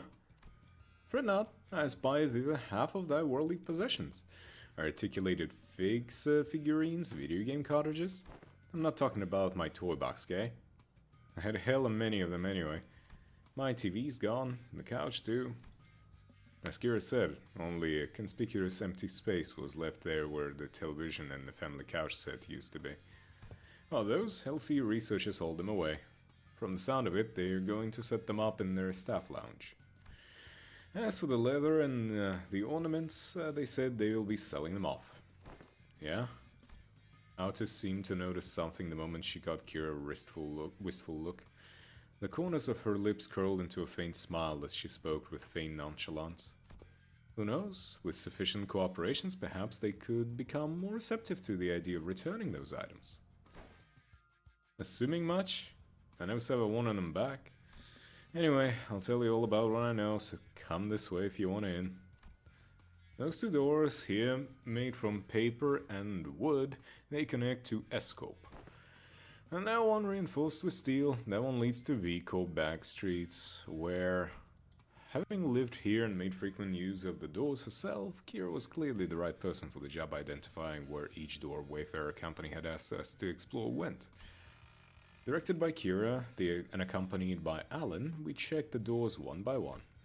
Good work, all data seemed to match, thank you for your cooperation.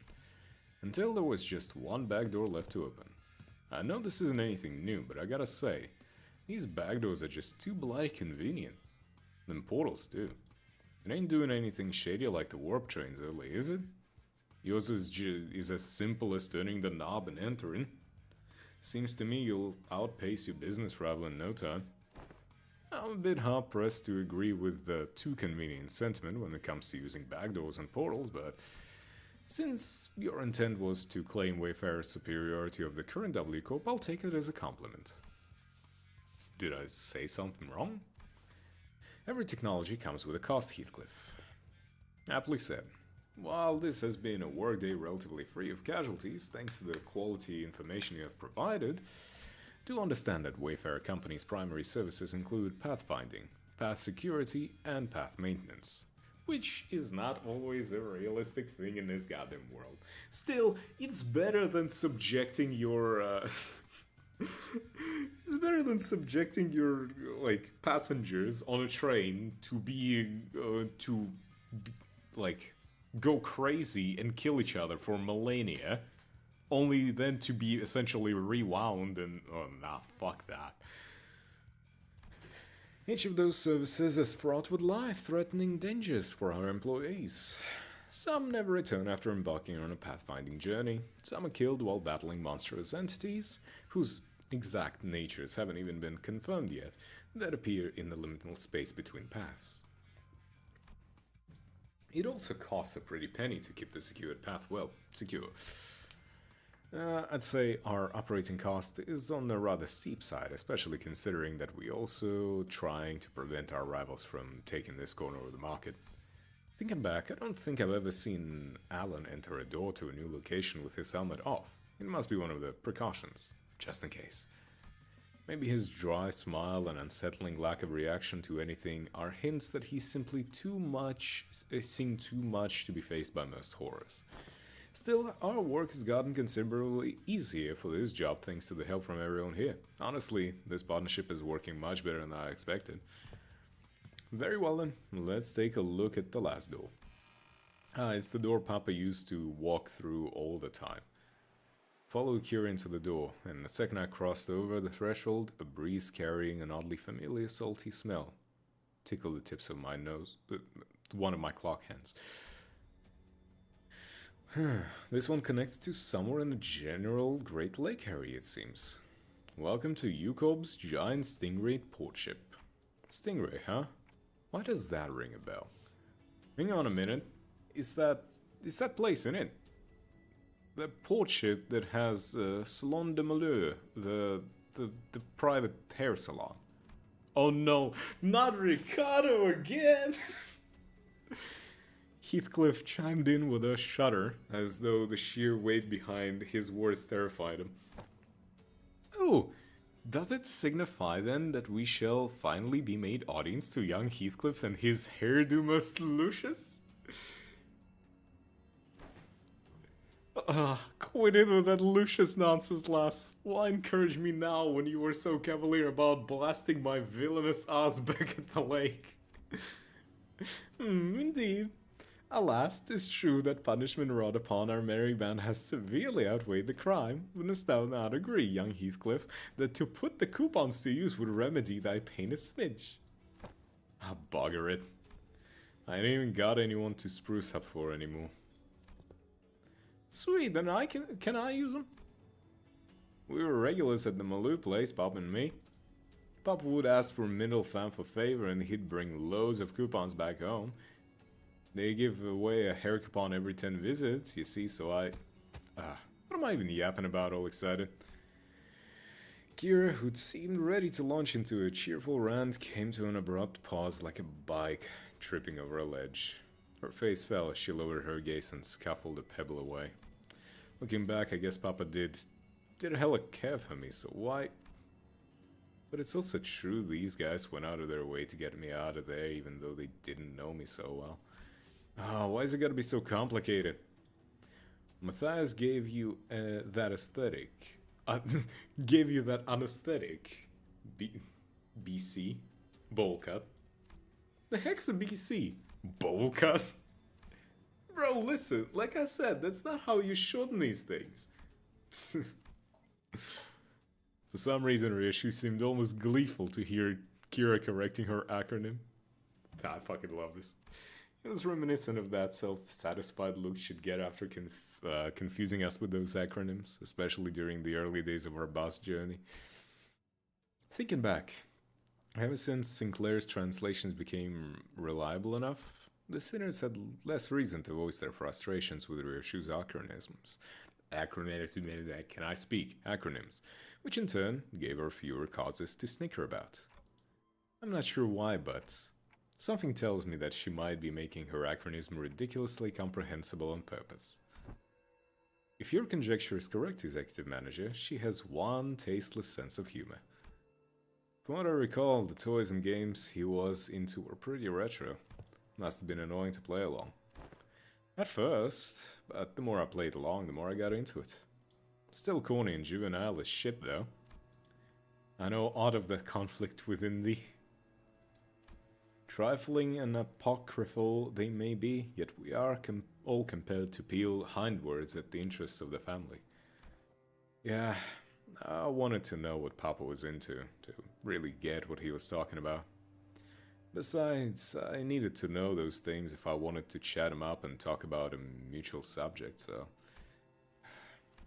He'd tell me all about you all the time, Yoshihide. Proud shit. Not a day went by without him saying stuff like, Yoshihide learned this in 2 days, or yo, this was Yoshihide's fave, you know? Too bad I wasn't here to tell you that his words weren't worth shit. I once thought of him the same as you do now. A good man, at least among the nurse fathers. Caring enough to bring me gifts. But one day, I realized that he'd never understand the things I really cared about, even if his life had depended on it. One day, thou sayest? Pray tell, was there aught that had changed thy perception of that man? That I don't remember when or why, just that it happened. Wait, I might know this. Wasn't it something that happened at the school? Papa told me that things started getting awkward between you and him ever since you quit school. Bullshit. I've never been to school. I'd never even thought of wanting to go to school. Matthias must have been talking out of his ass again. Huh? No way, bro. I even saw a clip of it. What? Papa showed me that video when he was teaching me how to use these doors. I even saw baby you going, I'm off to school, Dad, in that video, so I'm pretty dang sure. But I don't... As Kira went on, Ryoshu's confidence from her initial retort seemed to slip away. I couldn't blame her. So much of her memory had been mutilated. Ryoshu didn't sound like she was denying it out of hand, though. She seemed to mean it when she said she'd never been to school and had never even wanted to. And I want to glimpse the fragment of memory that made her say that. The moment I willed it, a scene from her past suddenly flashed across my eyes. Very well, Yoshihide. I will register you in an institution that is not entirely dissimilar from school. There is a subsidiary of the Ring. Academy. You sure it was a school, not like an art academy or something like that? Wait, that kind of makes more sense, yeah. Must have been an academy, not a school. Academy of Art. Ha! She muttered a few words as though they were pieces of the puzzles she were assembling. Then, after a brief moment, she turned toward me with an astounded scoff and a look of mild irritation.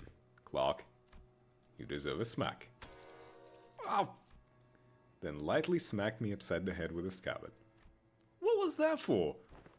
This memory sucks, Clark. I would have been just fine without it.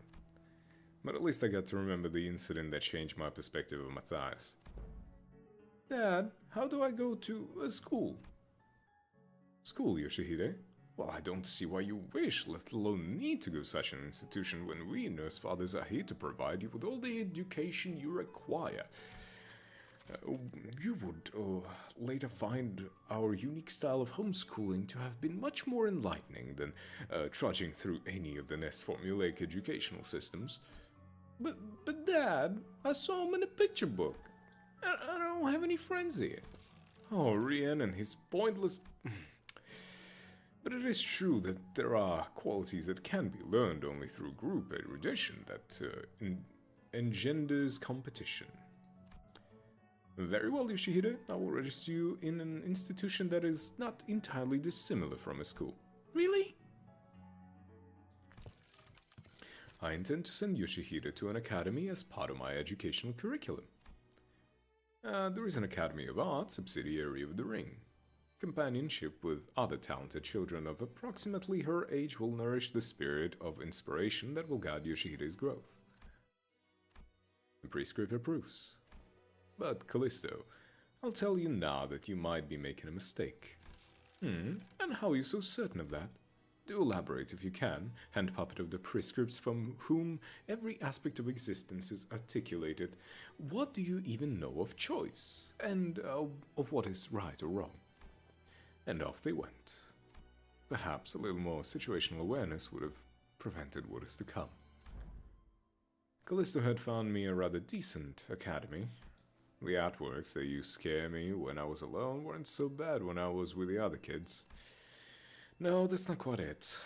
It'd be more accurate to say that I started to understand people's perspective on beauty. Of course I would, when all we ever did was nod along to the lectures and sprout purple prose, and all the while making the pincushions out of people's bodies like it was nothing. Our lesson today will focus on corporist techniques. Corporist.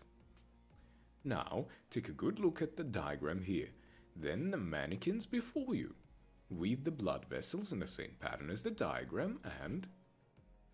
I don't know why we're even learning about corporist stuff in this day and age. Right, I don't get what the point of this log is, trying and shaping blood vessels to make color that a drop of ink can do better. I read that in the book. I'm more excited to learn about cubist technique than this crap.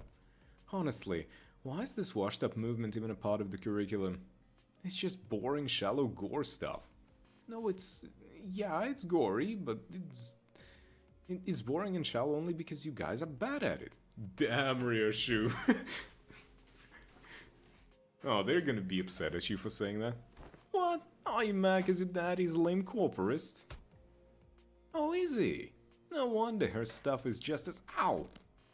I was taught that people who say bad things about my family deserve to get their butt kicked. Them bad-mouthing Callisto wasn't actually what set me off. I didn't have any special reverence or attachment to family like Matthias did either.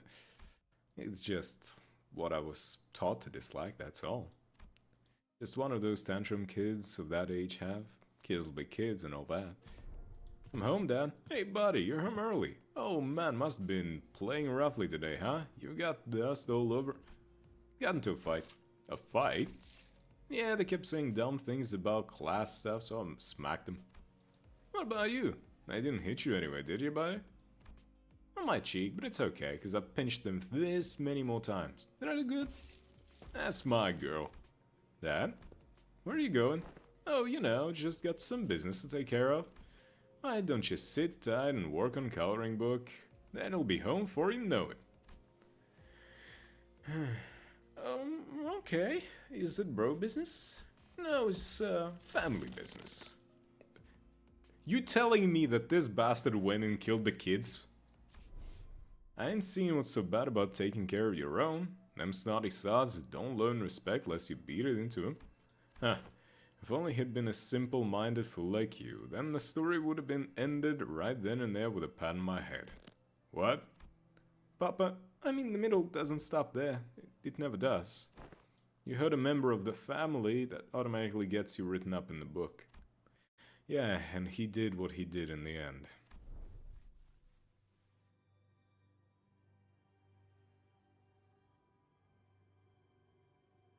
Huh?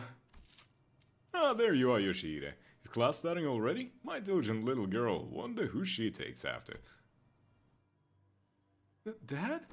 I know. I said I'll be back before you know it, but I got a bit lost trying to find my way through the ring bastard's tricky mazes. You know how they are. Oh yeah. And there are so many sniveling brats here. Well, as for the crimes, they slapped my body's face hard enough to leave a mark. That's an arm for you. As for the instructors, well, anyone agree that they did one sorry job of keeping those tykes under control?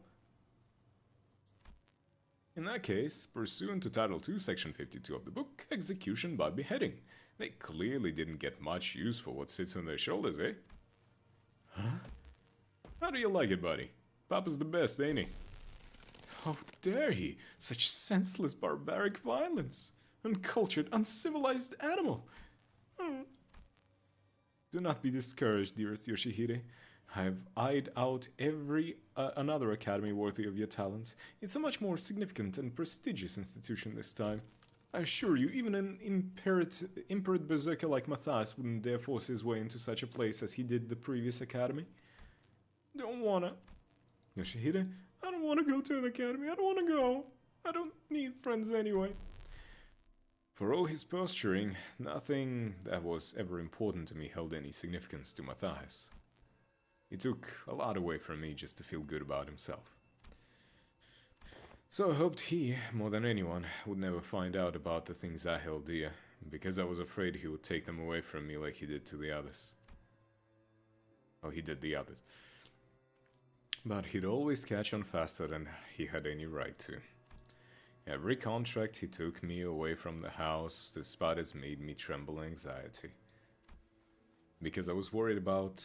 I don't remember what, but I do know that I could never stop thinking about my room. So whatever occupied the room in my absence must have been the most precious thing to me in the world. The scabbard, which had been stirring lightly as Ryoshu recounted her past, soon began to rattle audibly. He's doing that thing again. Ryoshu patted the scabbard with a gentle, reassuring hand. The scabbard that was once Araya, a memory without attachment. It appeared to me almost as though she was pacifying a crying child. Seeing that gesture, Heathcliff briefly cast a sullen yet faintly expectant gaze between Ryoshu's scabbard and my device. He must be thinking back to his last conversation with Catherine. But Catherine's existence, unlike Arya's, was erased by Golden Bow itself. I doubt this device could do anything for Heathcliff at this point. From everything we know, the ring-nosed father seems to have been the least awful parental figure in your childhood. Huh? Yeah. Didn't know that Robo-Unc was such a radical guy. He sent you to an academy like you wanted and even got angry on your behalf? Oh. Hazy memories. Almost forgot to mention. A few days after that, Callisto left a snowman by my pillow as a gift. It was made of heads. Heads? Yes, decapitated heads from the incident at the academy, threaded together into a sculpture. Thinking back, it was one sorry excuse for an art. He's sorely mistaken if he thought some low-effort bullshit like that could make me feel better. Could have spared us the details, lass. Well, with that covered, do you guys want to head back? Hang on. What's up? Gonna get the Lucius treatment before heading back? Shut it, you, that ain't it. Look there, those blokes walking out of the saloon. Favis, ain't they? They found us. It would not be the odd thing to find a field branch of the raiding arts movement in a different districts of the city, especially that of the Favis scale. However, various evidence such as their mass and the fact that our group has immediately drawn their attention suggests that they are in the same pack as the ones making regular incursions into the House of Spiders. This is LCB speaking to Team Leader Alan, requesting immediate commencement of lockdown sequence. Copy that. Then why don't we... Holy shit, guys, stop! Bloody hell, what? Don't you know where you are? You're smack dab in the middle protected turf. Cause a scene and bros and sisters of the middle will be here any second. Oh yeah, that's gonna be a problem. We've already drawn the ring's unwanted attention. We certainly don't want the middle coming after us to the House of Spiders too. Sounds like you've got a good idea. Talk. Ever played whack-a-mole? Like, why give ourselves a countdown? Just head back through the door now and beat up whoever thinks it's a great idea to walk through the door. She puts forth a sound strategy, Executive Manager. As long as there is no high-ranking officer among them, it would be to our benefit. Well then, let's do as Kira says. That was quick. Alan blinked through, puzzled look as the entire squad came pouring through the door long before he finished long dancing. Due to newly emergent complications past the door, we have concluded that this location is the optimal point to intercept and engage in the infiltrators from the ring. This location, you say? Oh wait, the door leads to a zone under Syndicate or Wing protection, doesn't it? Better idea to fight here then. Happy to work with someone quick on the uptake. It was long before the Faoists began rushing through the open door. I didn't want to summon them while they were relaxing, but it can be helped. And I summoned the sinners back to work. Right. This is so... like, I want to know how the sinners feel about the fact that I can just use Malkuth power and summon them. 무식하게 돌격하실 거라면 참 빠지겠습니다.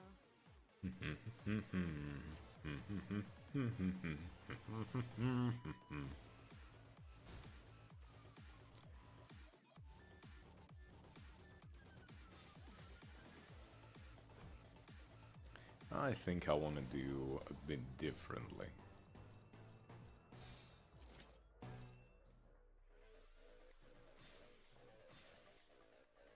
Hell yeah. Makes Dawn dominate. Even, actually, more domination. That's more like it.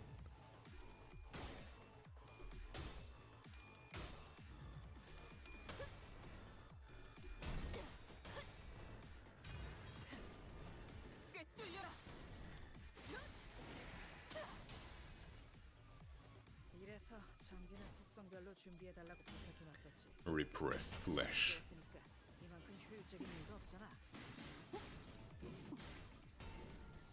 You know what would be nice? Is if we got like a full-on proper one-to-one copy of the enemies that we fight instead of like these downgraded IDs. Think about how cool that could be.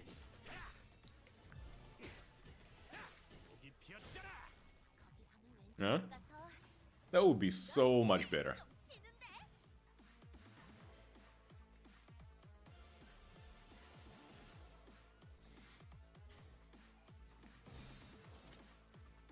I want my Faust to have a few thousand HP, don't you?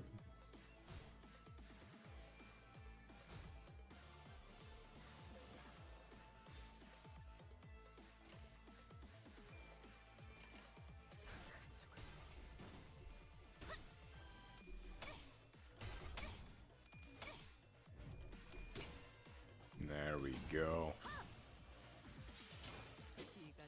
Contempt and all, baby.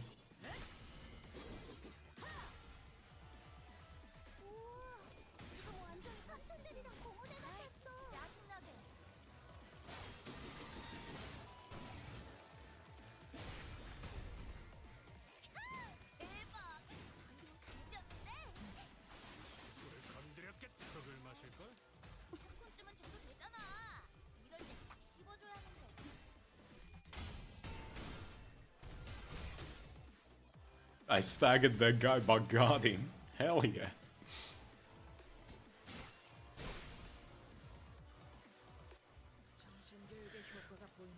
Oh, that's beautiful. Delete them all. Let God sort them out.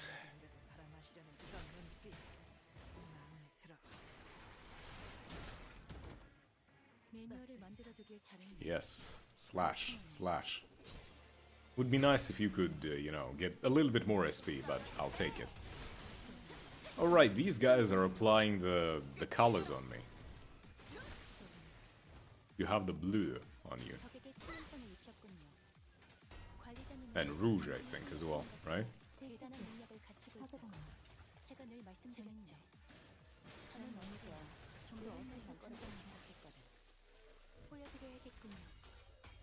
Nice, perfect time to undress Faust. Right? Yeah, mold color rouge and mold color blue.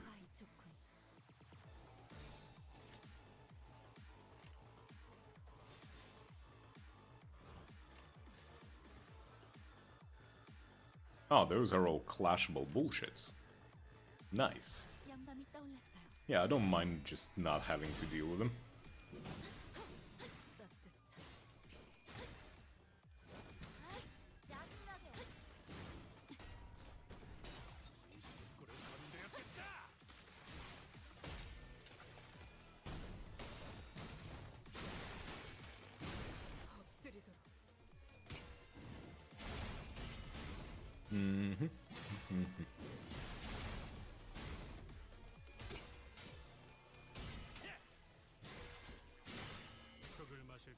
Hell yeah, Heath.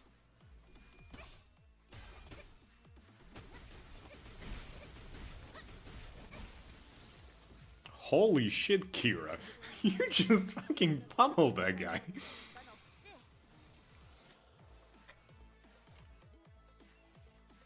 That was honestly beautiful. 저희 뼈를 크게 잡고 저의 살로기제의 승리자입니다. 이제야 실력을 좀 내시네요. 평소에도 이러면 얼마나 좋겠어. 따뜻해. 아이씨, 짜증나게. Well, no, you applied a little bit of sinking to me. How about I apply some depth to you?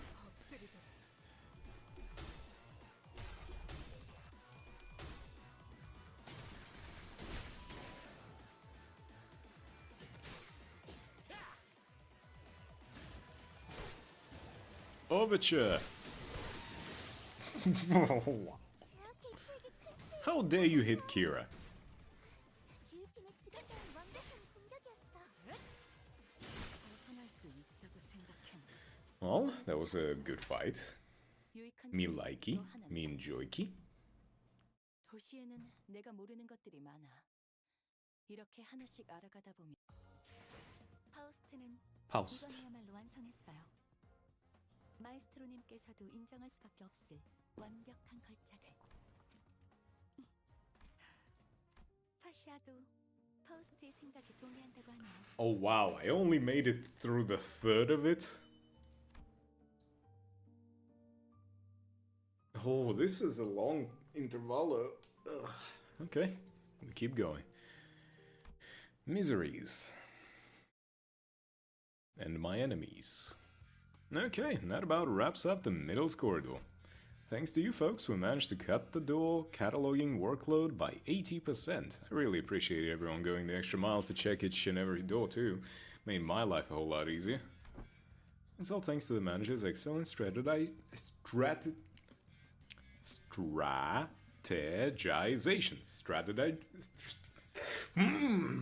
Strategization.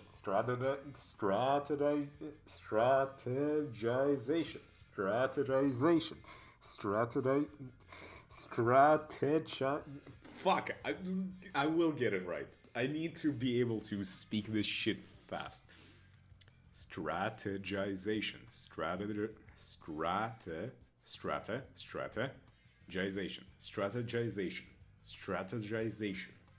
Fuck, this is a tongue twister and a half. Next up, the thumbs corridor, but we actually found a lot of intel lying around there, so we just need you to check some of the door in its basement. Intel? The manager expresses interest in the aforementioned intel. Ah, that. In the Thumbs corridor, we came across a bundle of papers detailing the comings and goings of the Thumb members and the orders they were carrying. Whoever wrote the logs has been diligently keeping them updated. The last entry was written not so long ago. While the contents of the notes weren't all that interesting, they helped us get an idea of where each door in the corridor leads to. Valencina's shitty scrap papers. She'd been keeping up with that useless shit this whole time, huh? Useless shit? Remnants of her desperate search for a thread to cling to. You found one of her backup ticket hoards. I've marked any doors that need work with a drone. There should be about 3 or 4 of them. While you guys do that, I've got some leftover work to take care of over here, so... I've been noticing this throughout our interactions, but whenever anything irrelevant to his work came up, Alan seemed to have a way of unhearing and maneuvering right past it, as though he didn't even register what was said. Recalling a conversation with Cesara back at P Corp, that deeply uncurious indifference might just be one of the essential personality traits to go on as a corporate employee in the city. Yeah, but Cesara was hot, and Alan isn't. Cesara was fucking nice. That skin-tight suit covered with a lab coat, that was quite nice. Okay.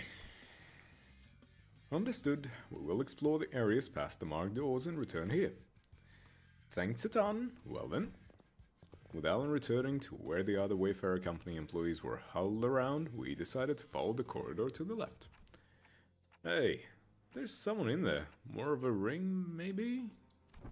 Going by their silhouettes, they're unlikely to be members of the ring. Come on, lady, get him away so I can see. Oh, it's the detective. Some stubbly guy I don't know, and that annoyingly airy dude. Sounds like Moses, Gregor, and Hong Lu respectively? The trio's conversation grew clearer the closer I approached them. You okay, fella? You bumped your head earlier. Ah, fine as a fiddle. It was just a minor fall. This is the third time this occurred. We'll have to discuss the issue with the manager once the consultation is over. I think I'm seeing a bump on the side of Hong Lu's head. Anyway, you know what to do, right? If at any moment you see signs of... Don't worry, Gregor. You made it through the explanation and the footage both. You're going to be fine again. I believe in you. Look at you now. We're right where it happened, but you're unstable, see? Ironically, fear tends to grow most unmitigated when it's distant and unseen. I understand what you might be worried about, but I don't see even the earliest potence of it. So don't hesitate to share the unfiltered thoughts that arise while you're in here.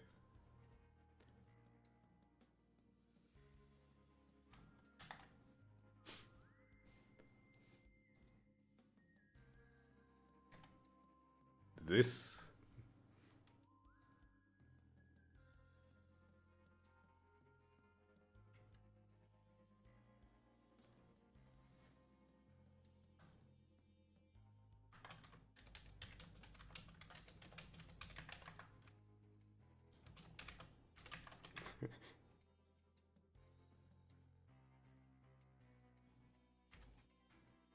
I got a meme.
Okay, back to it.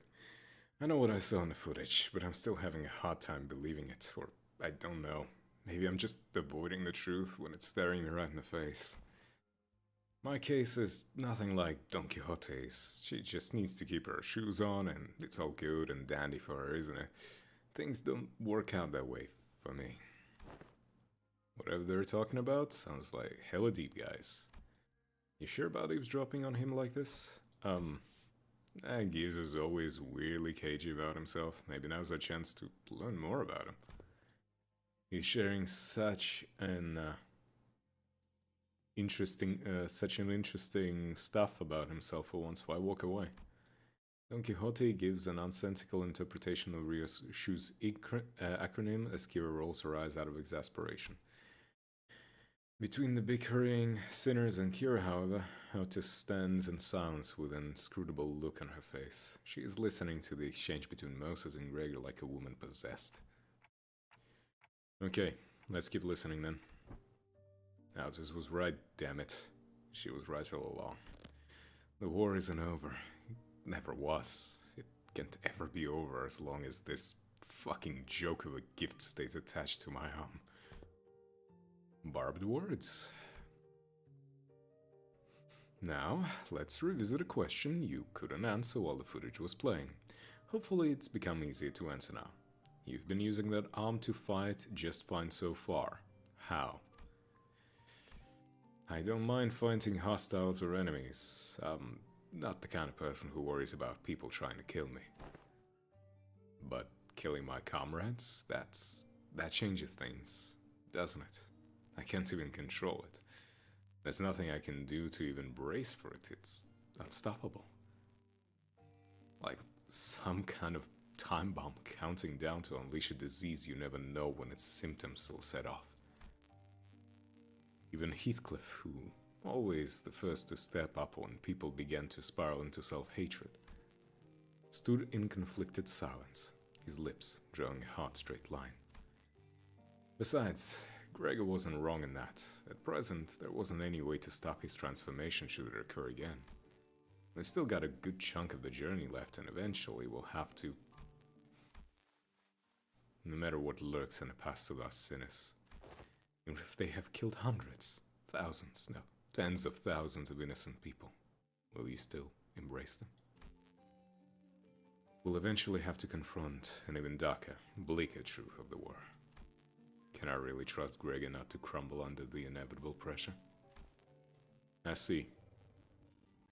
You're afraid you'll end up hurting us. Well, that's... At first I thought I couldn't give a hoot's whether or not I accidentally murdered some of you. It's a bit saddening to hear that.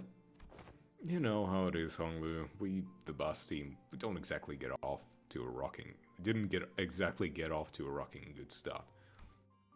But through our journey, I began to think of you as all my comrades. And I was okay with that because I had too much faith in my own weakness. When I realized that I'd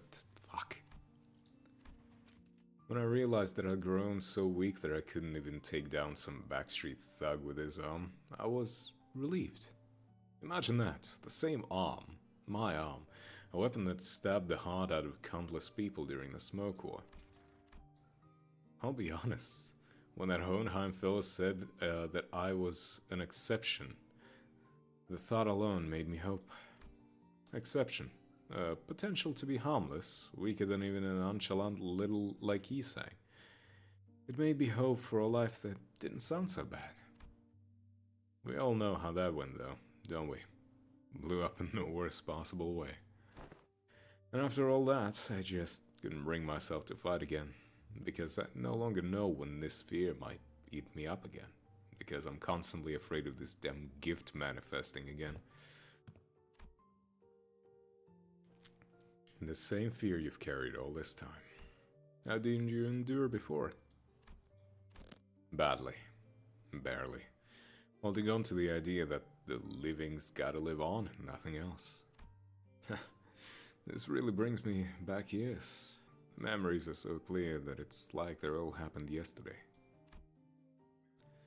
Best you kick me off the bus before push comes to That can be the answer, Gregor. You can walk away, but the danger of your journey won't leave with you. Dante and the rest of us will still be facing an endless repeat of peril. And it's not like leaving the bus will bring peace to your heart. Our deaths can be reversed should an accident occur, even if it comes at the cost of Dante's suffering. The same can be said for most people in the city. Now that's something I never expected to hear from you. I guess you're right. If we're seeing this through to any kind of end, this should be the place to do so. Not many places in the city can have some worth to them like this one does. Boy, this consultation thing's pretty embarrassing. I mean, it's not like I was forced to go through something as traumatizing as yours, Honglu. Truth be told, I'm not some special case. Everyone who participated in that war must have gone through more or less the same experience. Miss Moses, Autis, and even Valencina, that piece of work. We can't attach a number to our misfortunes as if there's something to be measured. When I fled from my past, I tried my hardest to avert my eyes from it. But you, Gregor, you're not like me.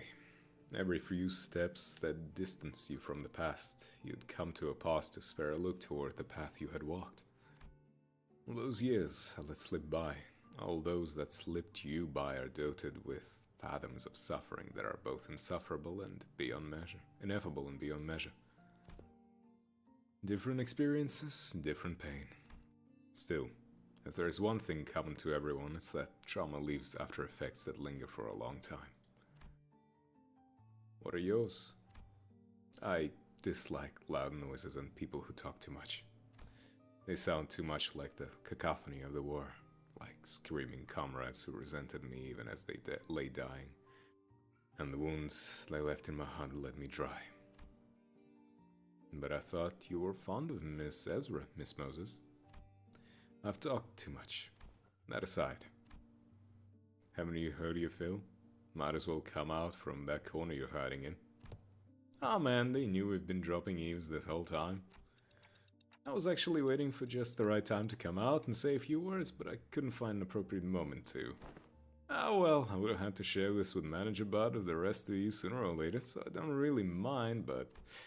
What's she doing here? Tactical asset. Temporary ally?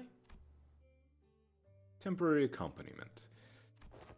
Don't be an asshole. I'm working my ass off to help you guys. Pleased to make your acquaintance. You're right on time. I've been working on a theory, but I don't have all the clues to be absolutely certain. A word from someone in the know may immensely improve my confidence in the theory. Kira, do you know which door the Thumbner's father was most attached to? Huh? No, duh. Duh, that's supposed to be obvious. Didn't you guys all see her? You think I'd just chatter up a scary lady like that? Dude, she was beating the ever-loving shit out of Lucio every day I saw them together. Oh yeah, he went down fighting you guys to the end, huh? Yeah, said stuff about her generosity and all that, and fought till he died. Damn, that's unexpected. Being real for a sec here, I thought he was totally gonna swap sides. Really? That lad? And why's that? You know, the vibes. You guys don't know because you haven't seen him long without the scary lady always looming over him. What's up? Gonna stab her right in the spine? You... Look, I think you might be training wrong because, like, you're not improving as much as you should from all that grind. Let me show you what I learned about sword swings from this comic book. That is not how my master had instructed me. A textbook cannot be permitted to have even a single deviation if it means to repay the debt it owes her. Why are you so obsessed with all that crap anyway? You don't even like that old lady. But you're not so different from me in that regard, are you? Bro, the heck are you talking about? I love my papa. Seriously, I thought things were gonna crash and burn before Yoshihide even came home. Huh, suppose textbook and I had that in common.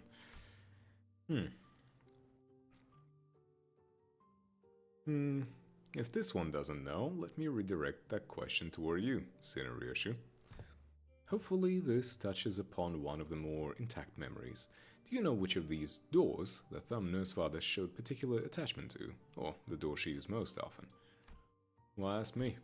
Fine. Yes, I do remember. Don't even need Clark's help to piece it back together. It's that one. It's the most obvious one out of them all. Who could have guessed? And a door with metal pieces dangling from it. Holy shit, I almost died out there. Son of a bitch, a fucking fly. Where did those G-Co fucks even drag those gross pests from? Mom, are you okay? Do I look okay, you ticket? No, not really. I'm fine. You know, I don't break easy. You should have been there to see me tear the head of that G-Corp vermin ticket. But Mom, your leg's bleeding a lot. Here comes another mission. Boy, they really can't do shit without me, huh? So much for a break. The fuck is this? Bandages for you? Is this kid serious? I got truckloads of expensive treatments on the ready to patch me up the moment I get back into the field. Well, okay, never mind that. Hey, this works. Mom? Sit tight and don't start any trouble. I'll teach you some sword techniques when I'm back. Must have been her years in a smoke war. Yeah, fighting in the war took a lot out of her and left her perpetually exhausted. But she marched to every battle with a smile. Stopped drinking. Stopped beating me too. Like a blissful idiot who forgot that she was still neck-deep in an inescapable pit called the House of Spiders. Well, the ironic piece didn't last. Sometime after the war ended, someone she called the consigliere of the Thumb visited the House of Spiders as a tutor. And that's when she went right back to drinking herself into a shit-faced stupor day after day. The beatings returned, and so did the edge in her profanities. It was pathetic. Hold on. Why though? Sure, I was on the losing side, but wasn't Valencina on the winning side? A war hero that? Ever heard of the regulation that prevents smoke war participants from moving into I-Corp and K-Corp nests? The common thread between those post-war rules is that they make the lives of veterans difficult. Dubious rules that don't discriminate between winners or losers. I see, there must have been things going on behind the screens there too. But doesn't that mean the battle door drop us into a trench they dug during the war? Yes, and Gregor will be the one to open it. Wait, me? Yes, others can do it for you, but what would be the point? You're sure this won't end up giving him more nightmares? I don't see how this helps him in any way. Exposure therapy. Therapy. Bruh, talk.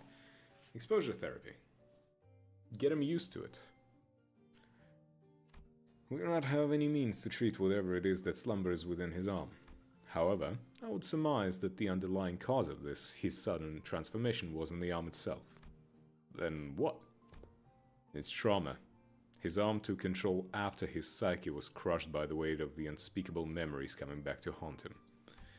It's not because the arm went berserk that he started reliving his painful past. It's the other way around. Isn't that so? If you can come to understand that the war is really over, and that's what others say, no matter how closely they echo the past, is not necessarily aimed at you, then you may be able to loosen your grip on the fear and anxiety that your arm could metamorphose at any moment. While her suggestion may seem blunt, it is one of the basic treatment principles of M-Corp's psychotherapy centers. I mean, it's just general psychotherapy. Literally the most basic shit, aka exposure therapy. Fine, then guess I'll open it up. Gregor walked up to the door, grabbed its handle, then paused, taking a slow, deep breath. And then with one arm, he gently opened the door. Why are you running? You should be taking the lead on the front lines with the G-Corps banner held high. I don't want to die. It's nice to have a place to go back to. Oh right, happy 15th birthday. But you can't possibly have the cheek to call me cruel. You G-Corp pests were far more messed up than I ever was. Ripping people apart, cannibalizing them. You are nothing but a swarm of fucked up monsters. I thought I'd woken up from the dream. But I was still. Don't tell me he transforms fucking again. Right? Memories. Huh.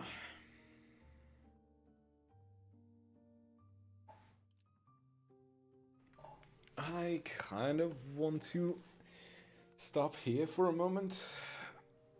It's been like 3.5 hours and I'm not even like 2/3 of the way.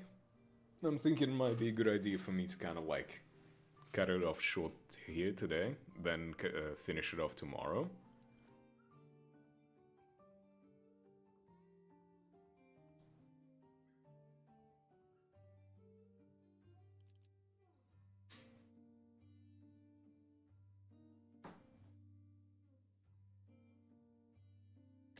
Know what I mean? But first, pull.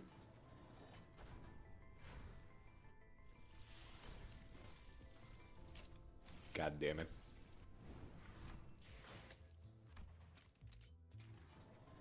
You don't really need anything from Dawn, but I imagine she's gonna get an ego or an ID. Boom, boom.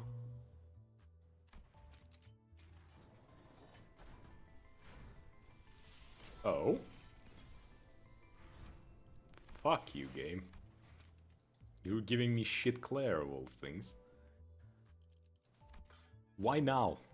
Why not when I was pulling the fucking rod yet?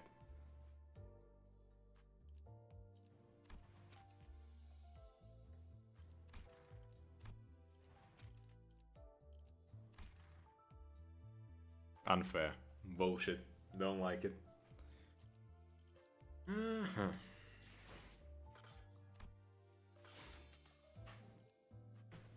Oh? What's that?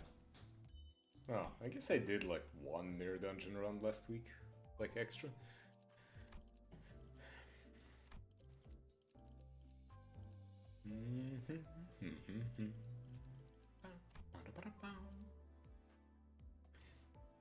Okay. Yeah, I'm thinking it might be a good idea to stop where I am.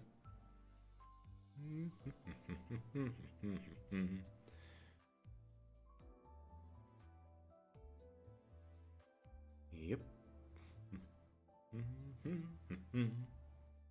Alright. Yeah. Let's end this here for now, for today. Tomorrow we finish the canto. The Intervallo, I mean. I might do a mirror dungeon run in my own time, just to get stuff.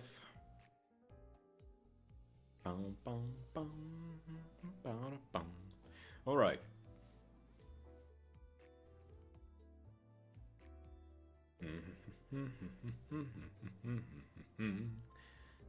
Okay, so thank you everyone for dropping by and watching me do this bullshit.